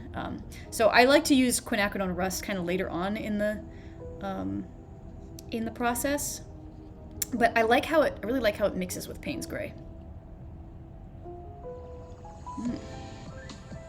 My tube is broken. It's trying to escape. That's fun.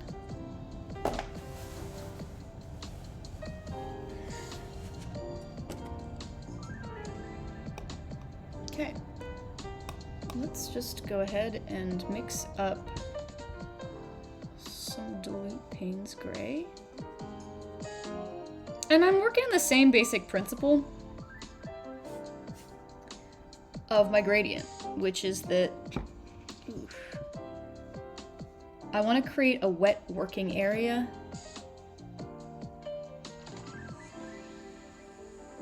And then I want to do stuff to it before moving on. So that means I need to decide what shape my background is going to be. How far out am I going to the edges? Am I going to paint over the ear by accident?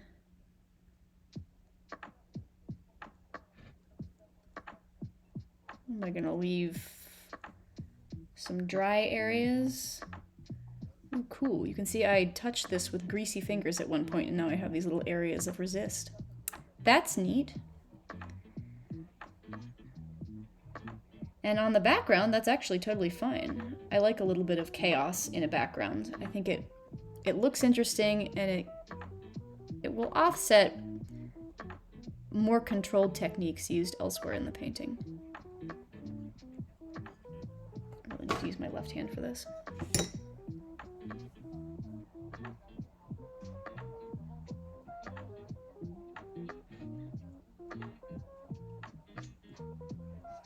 I'm gonna use my Mr. bottle. And we're just going for kind of an even layer of Payne's Gray right now, this kind of blue-gray shade. And we're gonna make it more interesting as we go.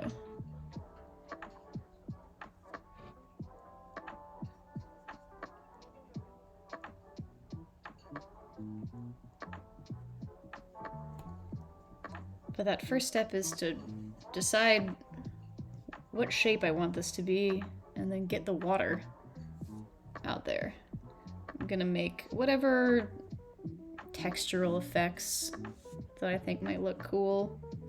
Maybe leave a little bit of the paper texture. I'm working on cold press paper, which has a little bit more tooth. Hot press is pretty smooth. Rough press is very rough, as the name would suggest. Cold press is kind of a nice medium in the middle. I like it because I get a lot of really good fine detail out of it, but it still gives me a little bit of that toothy quality. I used rough press recently and I just didn't love it. Don't tell anyone.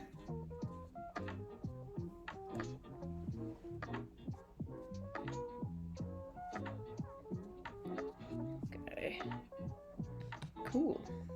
So I've got a wet working area. I would say this is like a pretty boring background. It's all the same color. There's no gradient.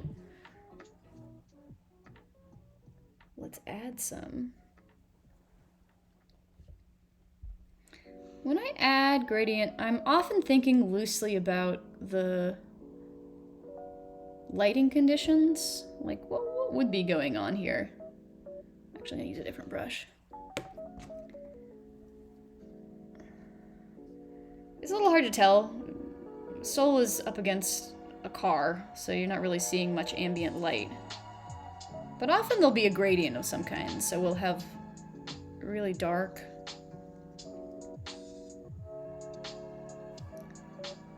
I like to build out a diagonal just for compositional reasons. Right, so we have this diagonal of light to dark here.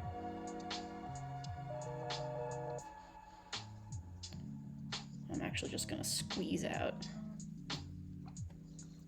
droplets. You can see that the Payne's Gray is doing something here that I really like. It granulates, it sort of falls into those dips and valleys in the paper, and it creates cool and interesting textures. I'm gonna pull in a little bit of Quin Rust. I'm mixing this in with my Payne's Gray, so I'm breaking that rule of not mixing, but instead mingling the pure pigments. And I'm doing that because I want to.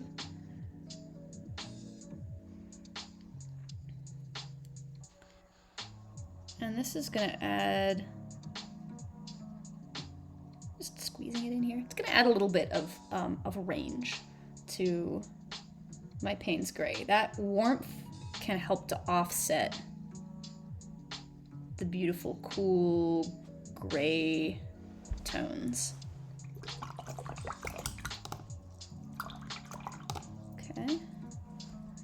And that's not very much pigment. That's gonna fade out pretty quickly.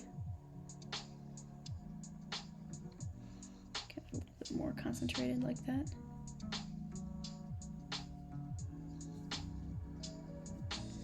And again, really the hardest part for this phase of things is preventing myself from ruining anything. It's very, very easy to want to fix things, go over things, make them more interesting, stuff like that. Because it doesn't look right while it's wet. It's never gonna look right. I have found that if I like the way that a background looks while it's wet, I generally don't like it once it's not wet anymore. And vice versa. If I don't like it while it's wet, I like it once it dries off. So I'm gonna add in, subtly, a little bit of my quinacridone red. Pretty dilute. I'm not so worried about that rule of always adding more concentrated paint.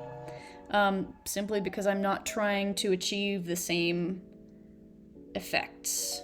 If a burn happens here, that seems pretty cool. I can get with that. Just spattering a little bit of this red in here.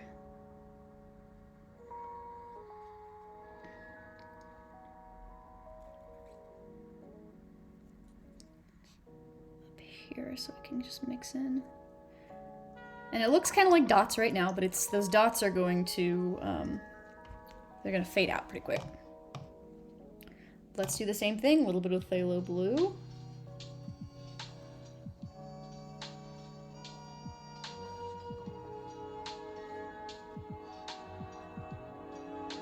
I'm putting in the blue here on this side where you can see some more of the blue in the face. So here's my blue diagonal. These are kind of arbitrary compositional rules that I like to follow when I don't have any other thing, when I'm otherwise just painting the back of a car. And I find that they usually work. Cool. Alright, so the only color that I'm missing here is my yellow, and I think if I add any of this quinacridone gold. I think I'm maybe just put like a little blush in up here. Because this is where my gold light is coming from. And then I have to leave it alone. I don't really like it right now. It looks kind of boring. It looks like, you know, I don't know, just kind of messy. You know, kind of like Lisa Frank puked on my drawing. But I know that if I keep messing with it, I'm not going to like it more in the end. I may, as it dries a little bit, I may add some more of the Payne's Gray. I think as that kind of dries out, you can see it fades a little bit. I want a little bit more darkness around here. I'm getting a lot of pigment pooling here in these areas. That's totally fine. I might scatter a little bit of salt on this. I think that's what I'm going to do. I'm going to add just a wee bit. I'm so good at saying, oh my god, I'm going to step back from this painting. I'm done with it now. I have to exercise self-control. And then I say, oh, wait, just one moment. Let me put a little bit more in. But I really do want there to be more darkness right in these zones.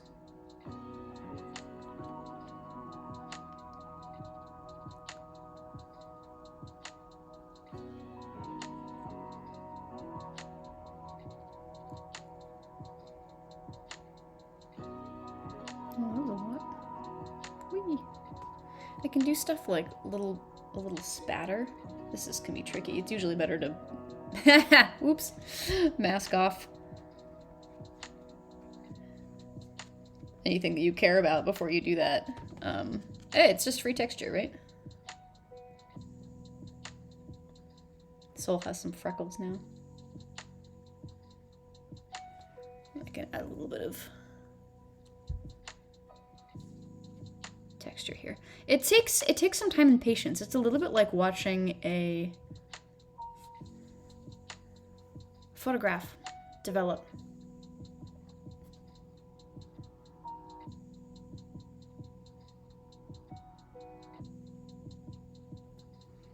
As I add the pigment, it diffuses out. I decide, okay, I need more pigment. I'm gonna add some more, and then it diffuses out, and eventually I'll get the darkness, the depth that I'm looking for. All right, I think that's my cue. I'm gonna scatter a little bit of salt on this to give some texture. Usually the best time to put salt on is right after. You gotta move fast. You put it on right after you get your pigment down.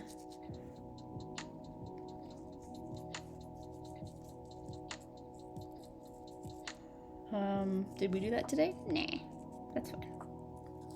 I like to scatter it a little unevenly. If everything is super even, then is it really interesting? I don't know.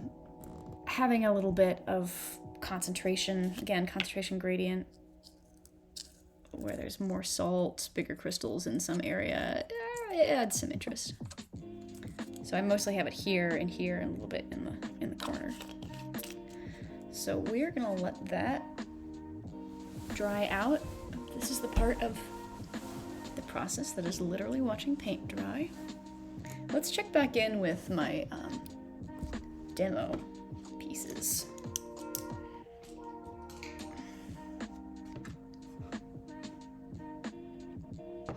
Which I somehow managed miraculously not to spatter paint on during this process.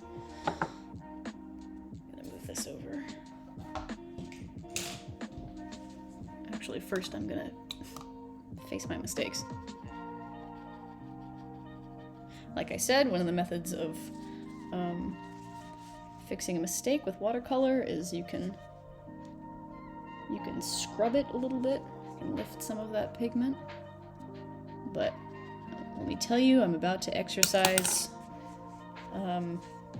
option 3, which is to give up and just let it be however it is. Whatever.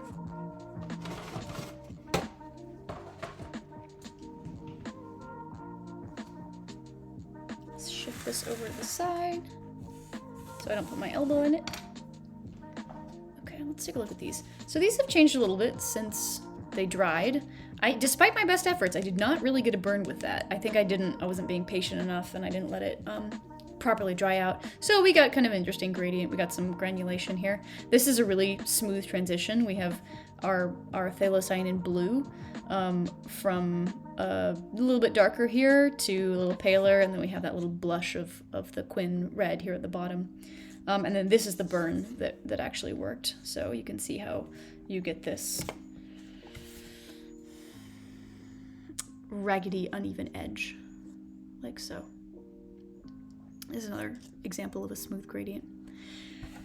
Again, I find it useful to test this out with little circles or little teardrops like this. It'll give you a chance to get a better handle on really assessing the moisture level in the paper and seeing what those effects are when you have this much pigment on your brush and you touch it to an area that has this much pigment and this much water, because there's a lot of variables, and it really, there's nothing like just experiencing it that can help you to sort that out in your head. Okay, what else am I going to do here? I think I'm going to do a little bit of work down here on this coneflower, Echinacea, if you're being precise, while I let this dry. Often what I'll do is I'll actually make myself go for a walk or like do something else, so I don't end up fussing with the background. But I want to keep working on this, so. We're at 10:40, which is about an hour longer than I intended to stream. I'm going to keep going probably at least until 11, if not 11:30. Feel free to peel off, do whatever you want. I appreciate everyone being here through this. I'm going to do a little bit of really soft work here using wet in wet techniques for the coneflower, and maybe a couple more things. I'm really just at this point trying to get this to a place where I can use it for my demo tomorrow. And then I'm going to go to bed, which sounds really good. I know I have some folks from different time zones, so if you're up past your bedtime, maybe it's time to go to bed.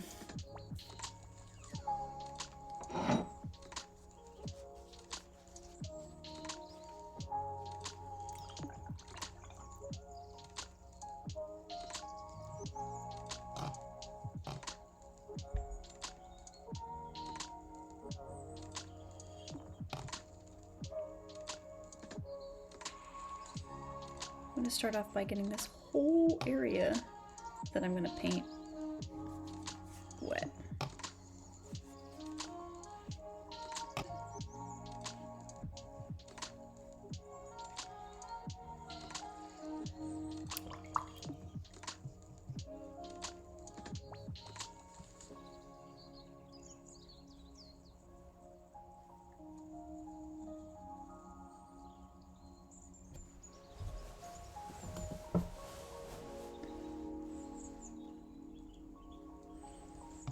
Okay, once I've let that saturate a little bit, I can then pull in some of these colors.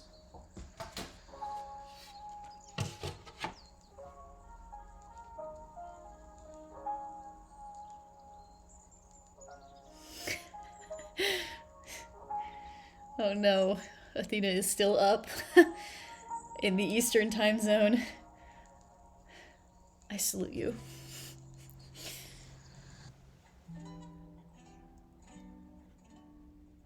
We have some Quin Gold. This is probably one of my favorite pigments, and unfortunately it is being discontinued.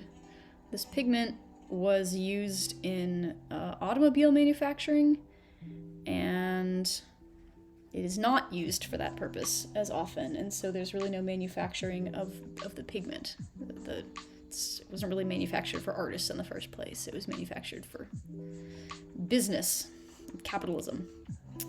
But it's this beautiful gold that can be almost a brown shade to a very pale yellow. Has a lot of range to it, and it's very rich.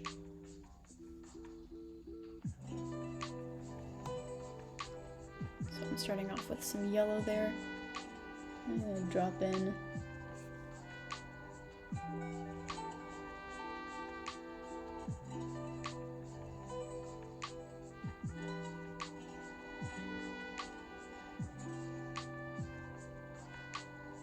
and though the first step of this was a little bit different in that I wasn't making this really careful, precise shape with the water, it is effectively the same technique. You can paint anything you want with gradients. I think a really good painting is going to have a range of techniques. I like to see some gradient. I like to see some fine brush work. I like to see wild, chaotic effects. But gradients get a lot of mileage, I think. And you can do a lot with them, and they offer, as a really soft, smooth effect, they really they contrast nicely with some of the wilder effects of watercolor.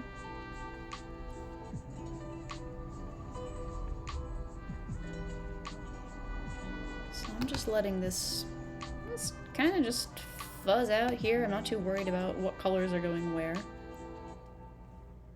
I'm gonna drop in some more concentrated Payne's Gray. Now, this is a little bit tricky. I need to be really sure I know roughly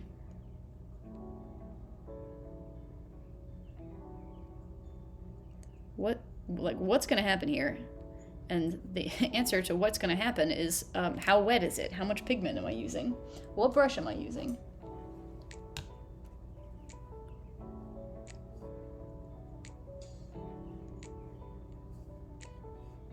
And depending on what effect I want, or what effect I seem to be getting, I can control how I use that pigment. So I'm dragging that out.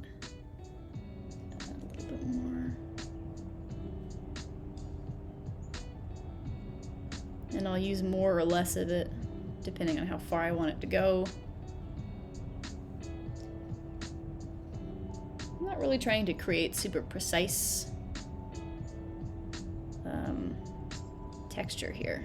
It's all soft and loose, and I'll go back and I'll refine it later. Achieving this particular effect of the... I don't even know what part of the plant this is. The spiky bits.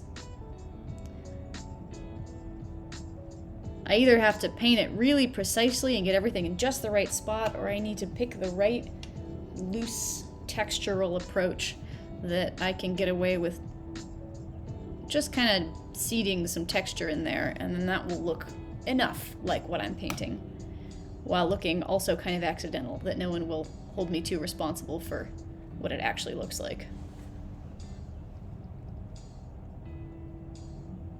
Yeah, we'll call that good. Just a little bit more in here.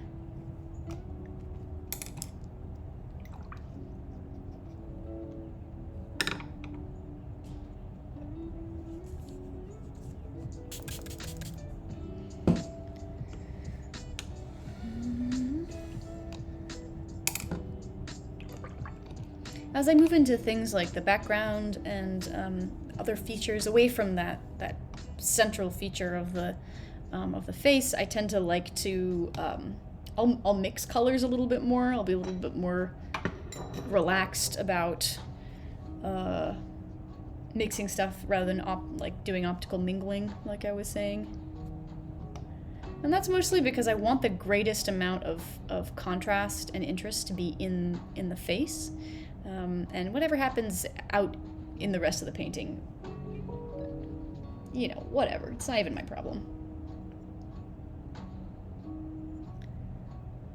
I'm mixing some coin red. I'm running out of that. A little bit of blue, phthalo blue. I'm getting kind of a purpley color, it looks like.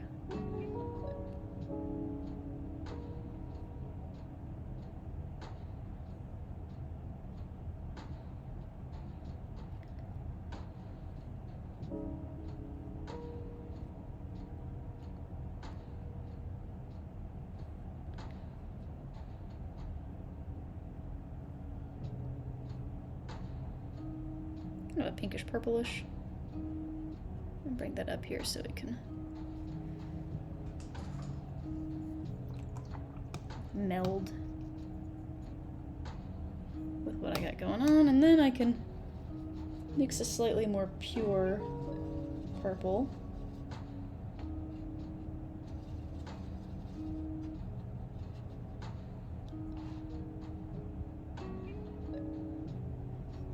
Pure, which is to say it's definitely got some lint in it. I need more red.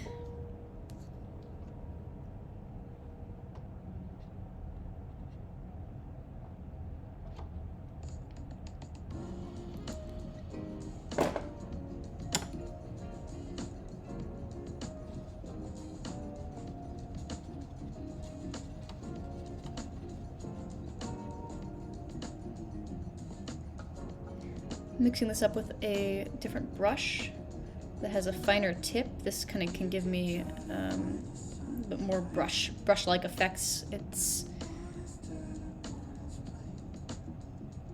a little more calligraphic. That brush I used for most of this work is sort of a heavy lifter. It does a lot of work, but it's a little bit, it's a little blunt in the tip. Like this one has a really fine tip. Mix in some nice red here. Let's add some more of that up here too.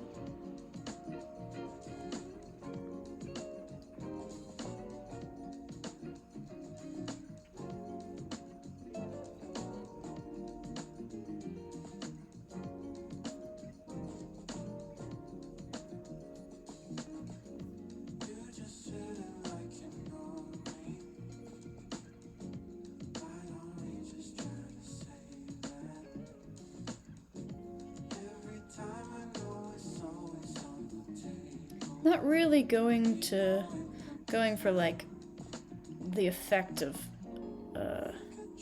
precisely painted petal. I want to create a vibe here more than anything, and I want to create a little bit of range in color. So I'm also bringing some of this blue in.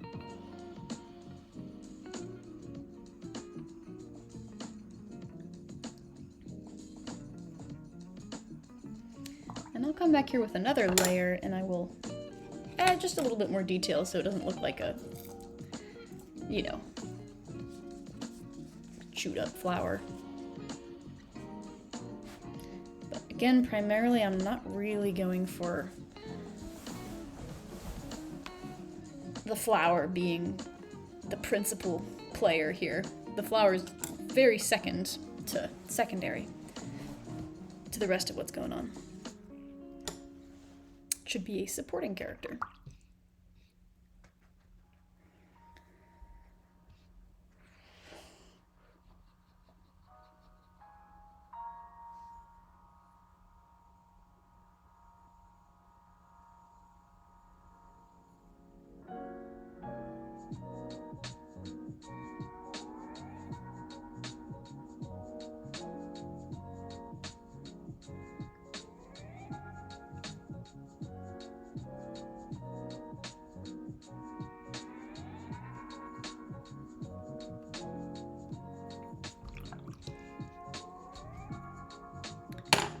Yeah, we'll call that good. Now, my background is mostly, it's getting there. I've got drying areas. You can see where I'm getting some cool effects from the salt here. So I have to not touch that. But I might work into the shirt. Bring this down. And bring some of that blue and gray down as well. And if I work here while it's still wet, then I'll get softer lines. Less hard lines tend to really drag attention to themselves, and so, you know, if I don't want something to take attention for itself, then I don't really want it to have like a hard, sharp line. or a whole bunch of contrast, because that is just going to drag attention. A little bit of phthalo blue. Let's let this blend in a little bit.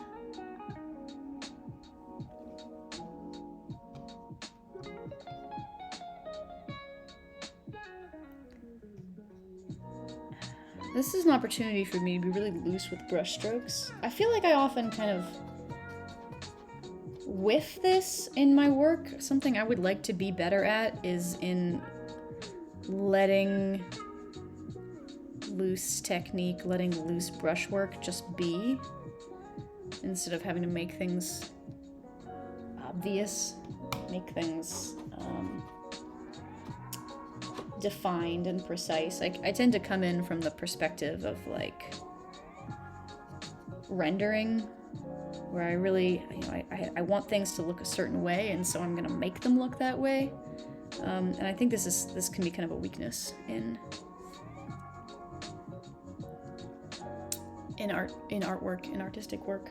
If you have too strong of an opinion about making things look a certain way and matching reality, then you miss out on a lot of really interesting texture and suggestion and happenstance.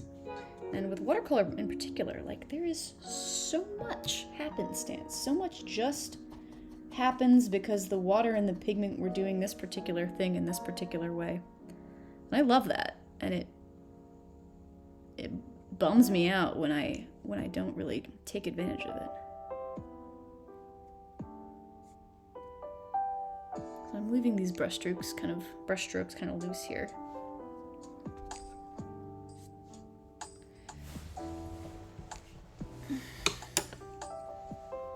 I do want a little bit more depth in the shirt, so I have two blues in here. I don't have much of the phthalo blue. Let's drop some in like that.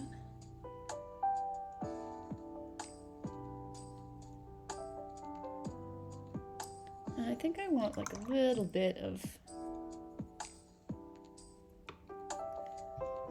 a warm color too, and I'm wondering if that warm color might be some of my quin rust. I'm using a lot of quinacridones. I've got quinacridone gold, quinacridone red, quinacridone rust. I really like the quinacridones. They're very, really very malleable pigments. They play nicely with each other and with other pigments. They mix together beautifully. They're very transparent.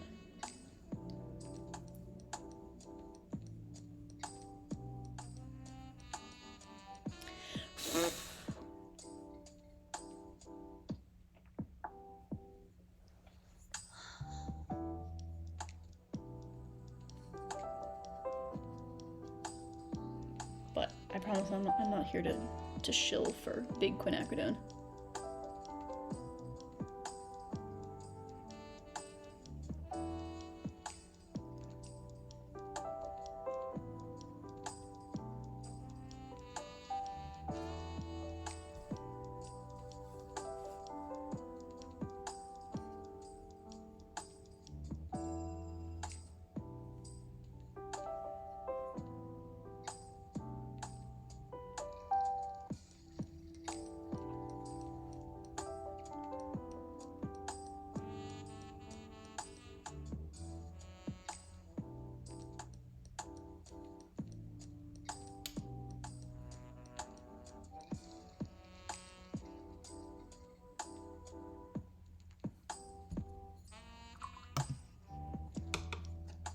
Kind of hard to leave this portrait in this state tonight. Like, so much of the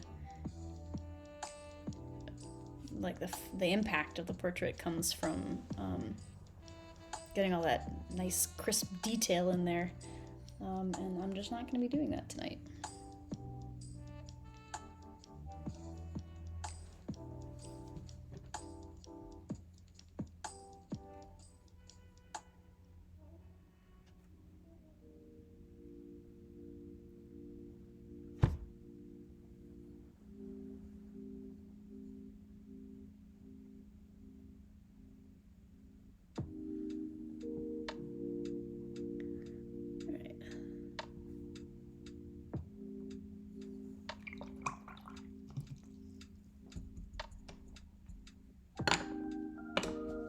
You can see that there's a lot of bleeding between the flower and the shirt.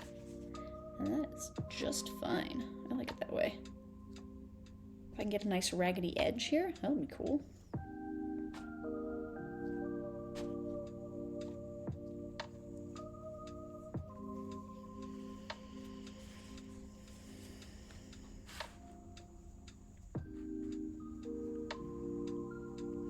It's dry up enough up here that I can do the same thing for the other flower.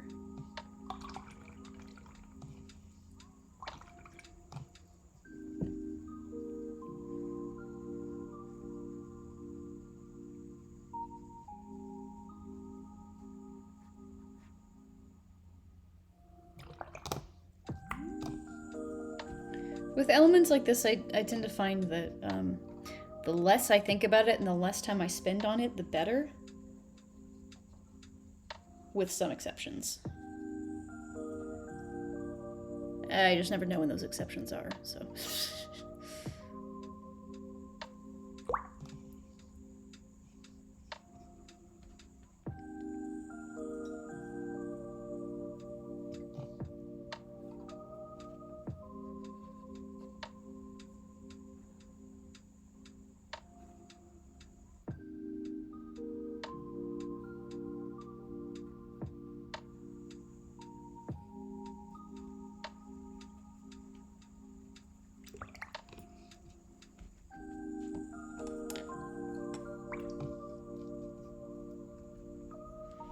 Just checking with the chat. Broobs says my Alexa just told me to go to bed. Oh, hey Brian, good to see you. Good to see you here. I never am sure. Sometimes I remember someone's handle and sometimes I'm just like, this is a random internet stranger. Anyway, your Alexa's totally right. We should probably all go to bed. Best of luck to all of us.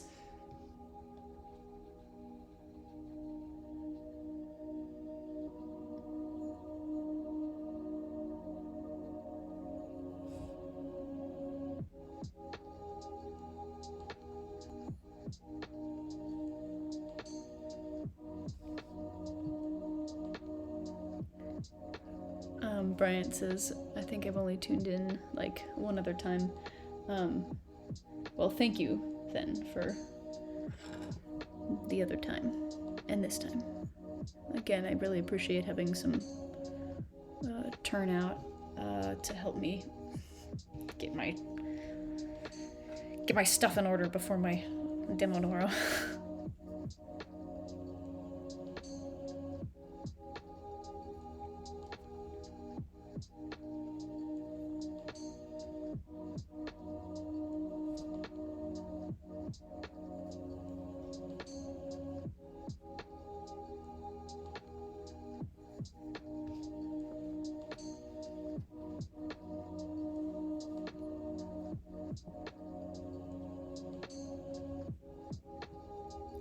Pulling in some of this phthalo blue. I'm making up a couple petals here because I want them to be here.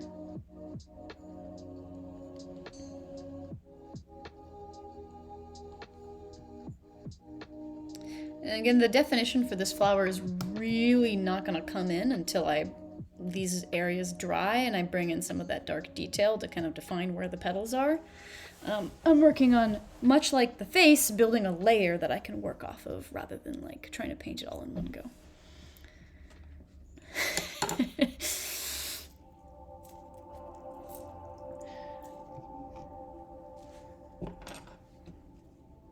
Okay.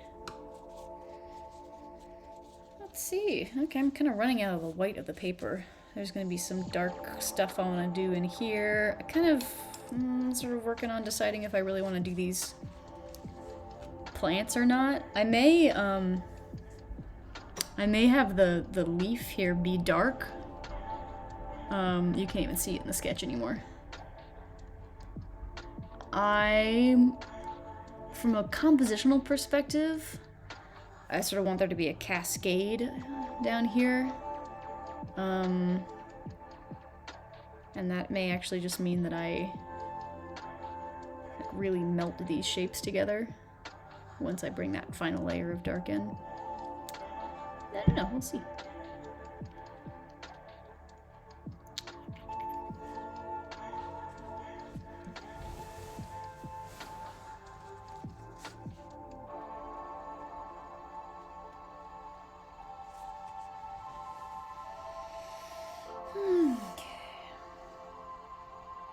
Another effect I like is take a little bit of water and just flick it at an area that's half dry, and you'll get all these little miniature burns. Create some cool kind of pebbly texture. I can probably do that on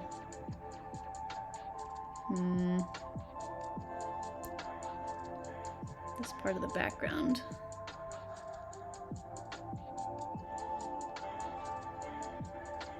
I'll leave that alone.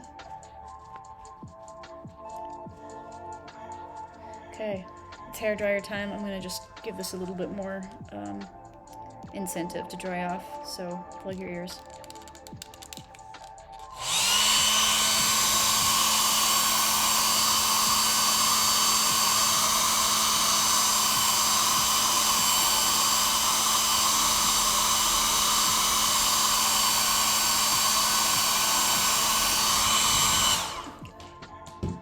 There's an area over here I want to do a little bit more work in before it dries.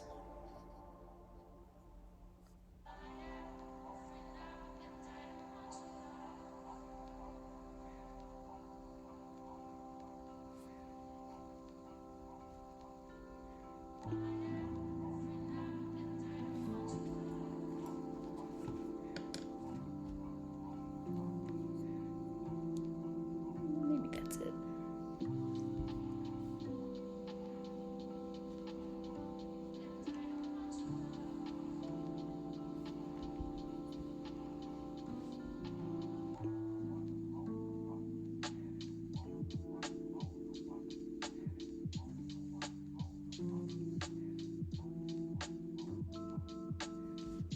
Needs to dry off a little more.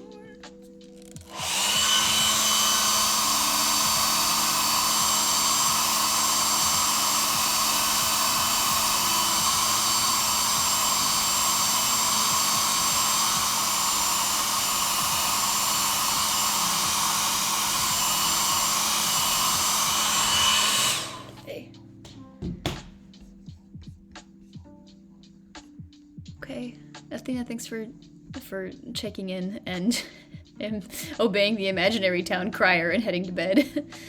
Ooh, good point. Yes, she says total lunar eclipse, blood moon, Tuesday morning at stupid early o'clock. Yeah, that sounds like a really good omen for my public demo. Have a good night. Sleep tight. Don't let the blood moon bite.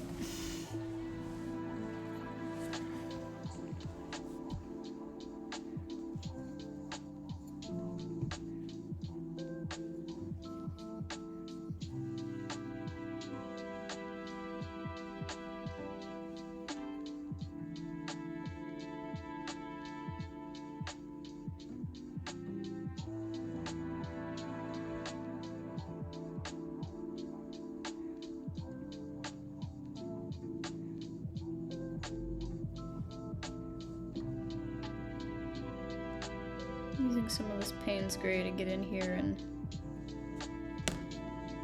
define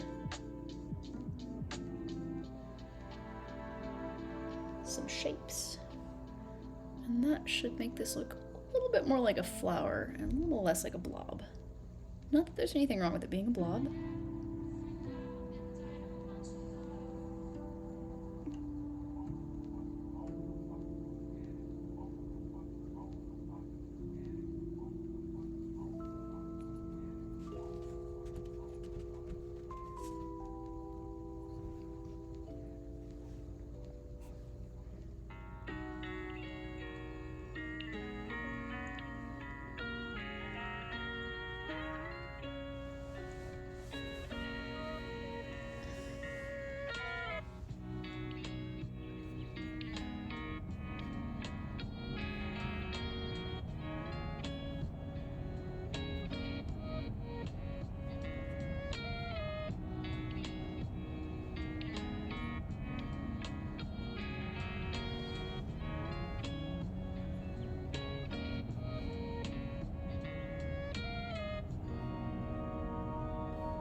Whew, okay. Well,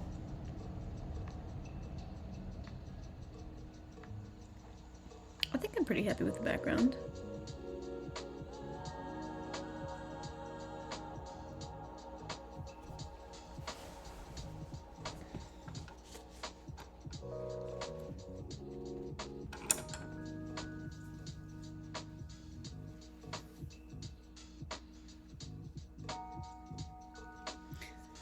I don't usually put the background in until after I've done a lot of work on the face and kind of can figure out how I need the background to balance out the face.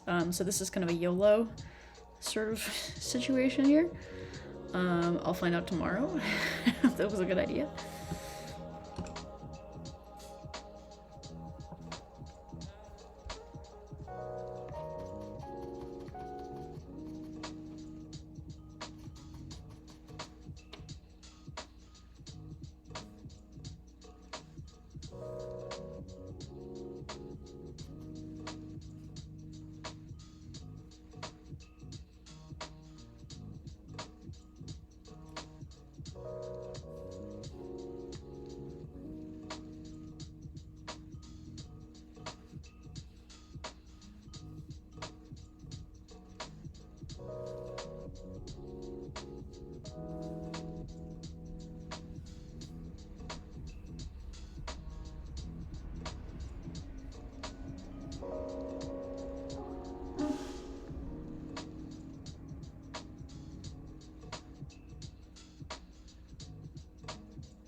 green.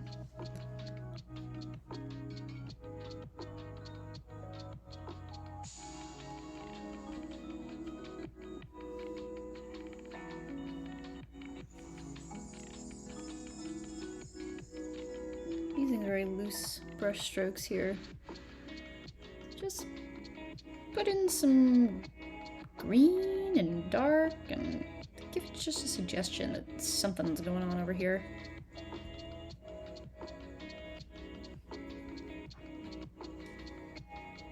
And the reason I'm using loose brush strokes is because I'm creating very loose imagery.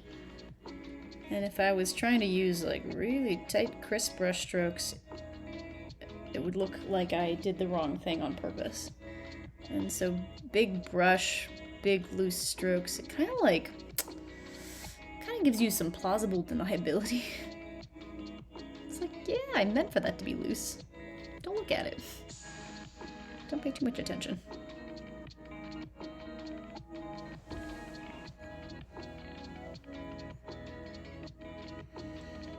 Like, what's even going on in here? I have no idea. Does anybody know? Absolutely not. Does it matter? Not really.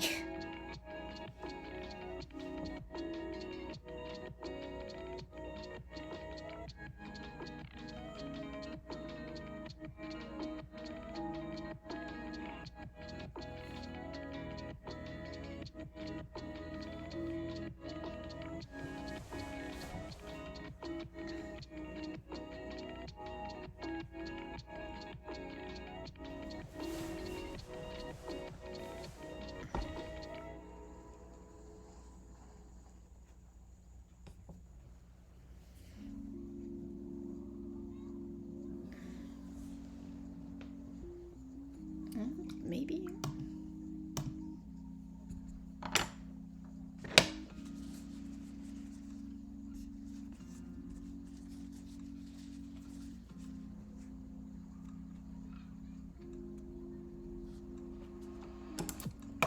Oh shit.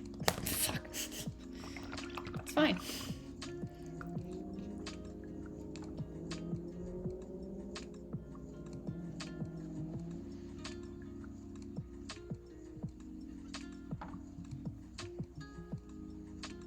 Intentionally causing some burns down here, or at least trying to. Bad luck with that tonight.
Even the lo-fi jams really seem to be saying it's time to go to sleep. So I think I'm probably gonna call it here. There's tons more stuff I would do in the background alone. I mean, you can see how like I've added a little bit of dark contrast in some areas to help to bring in definition. I don't want to do too much of that until I really know what's going on with the rest of the face. So, yeah, I'm just gonna call it here. Thanks for joining in. I know it's been a long time since I have streamed, but I do appreciate the company. Okay, that's it. I think we have 3 people here, so I'm not gonna raid another channel. I wish everyone a good night. Please do join the public demo if you want. The link to register is up top in the chat, and get yourself some sleep. Good night, everyone.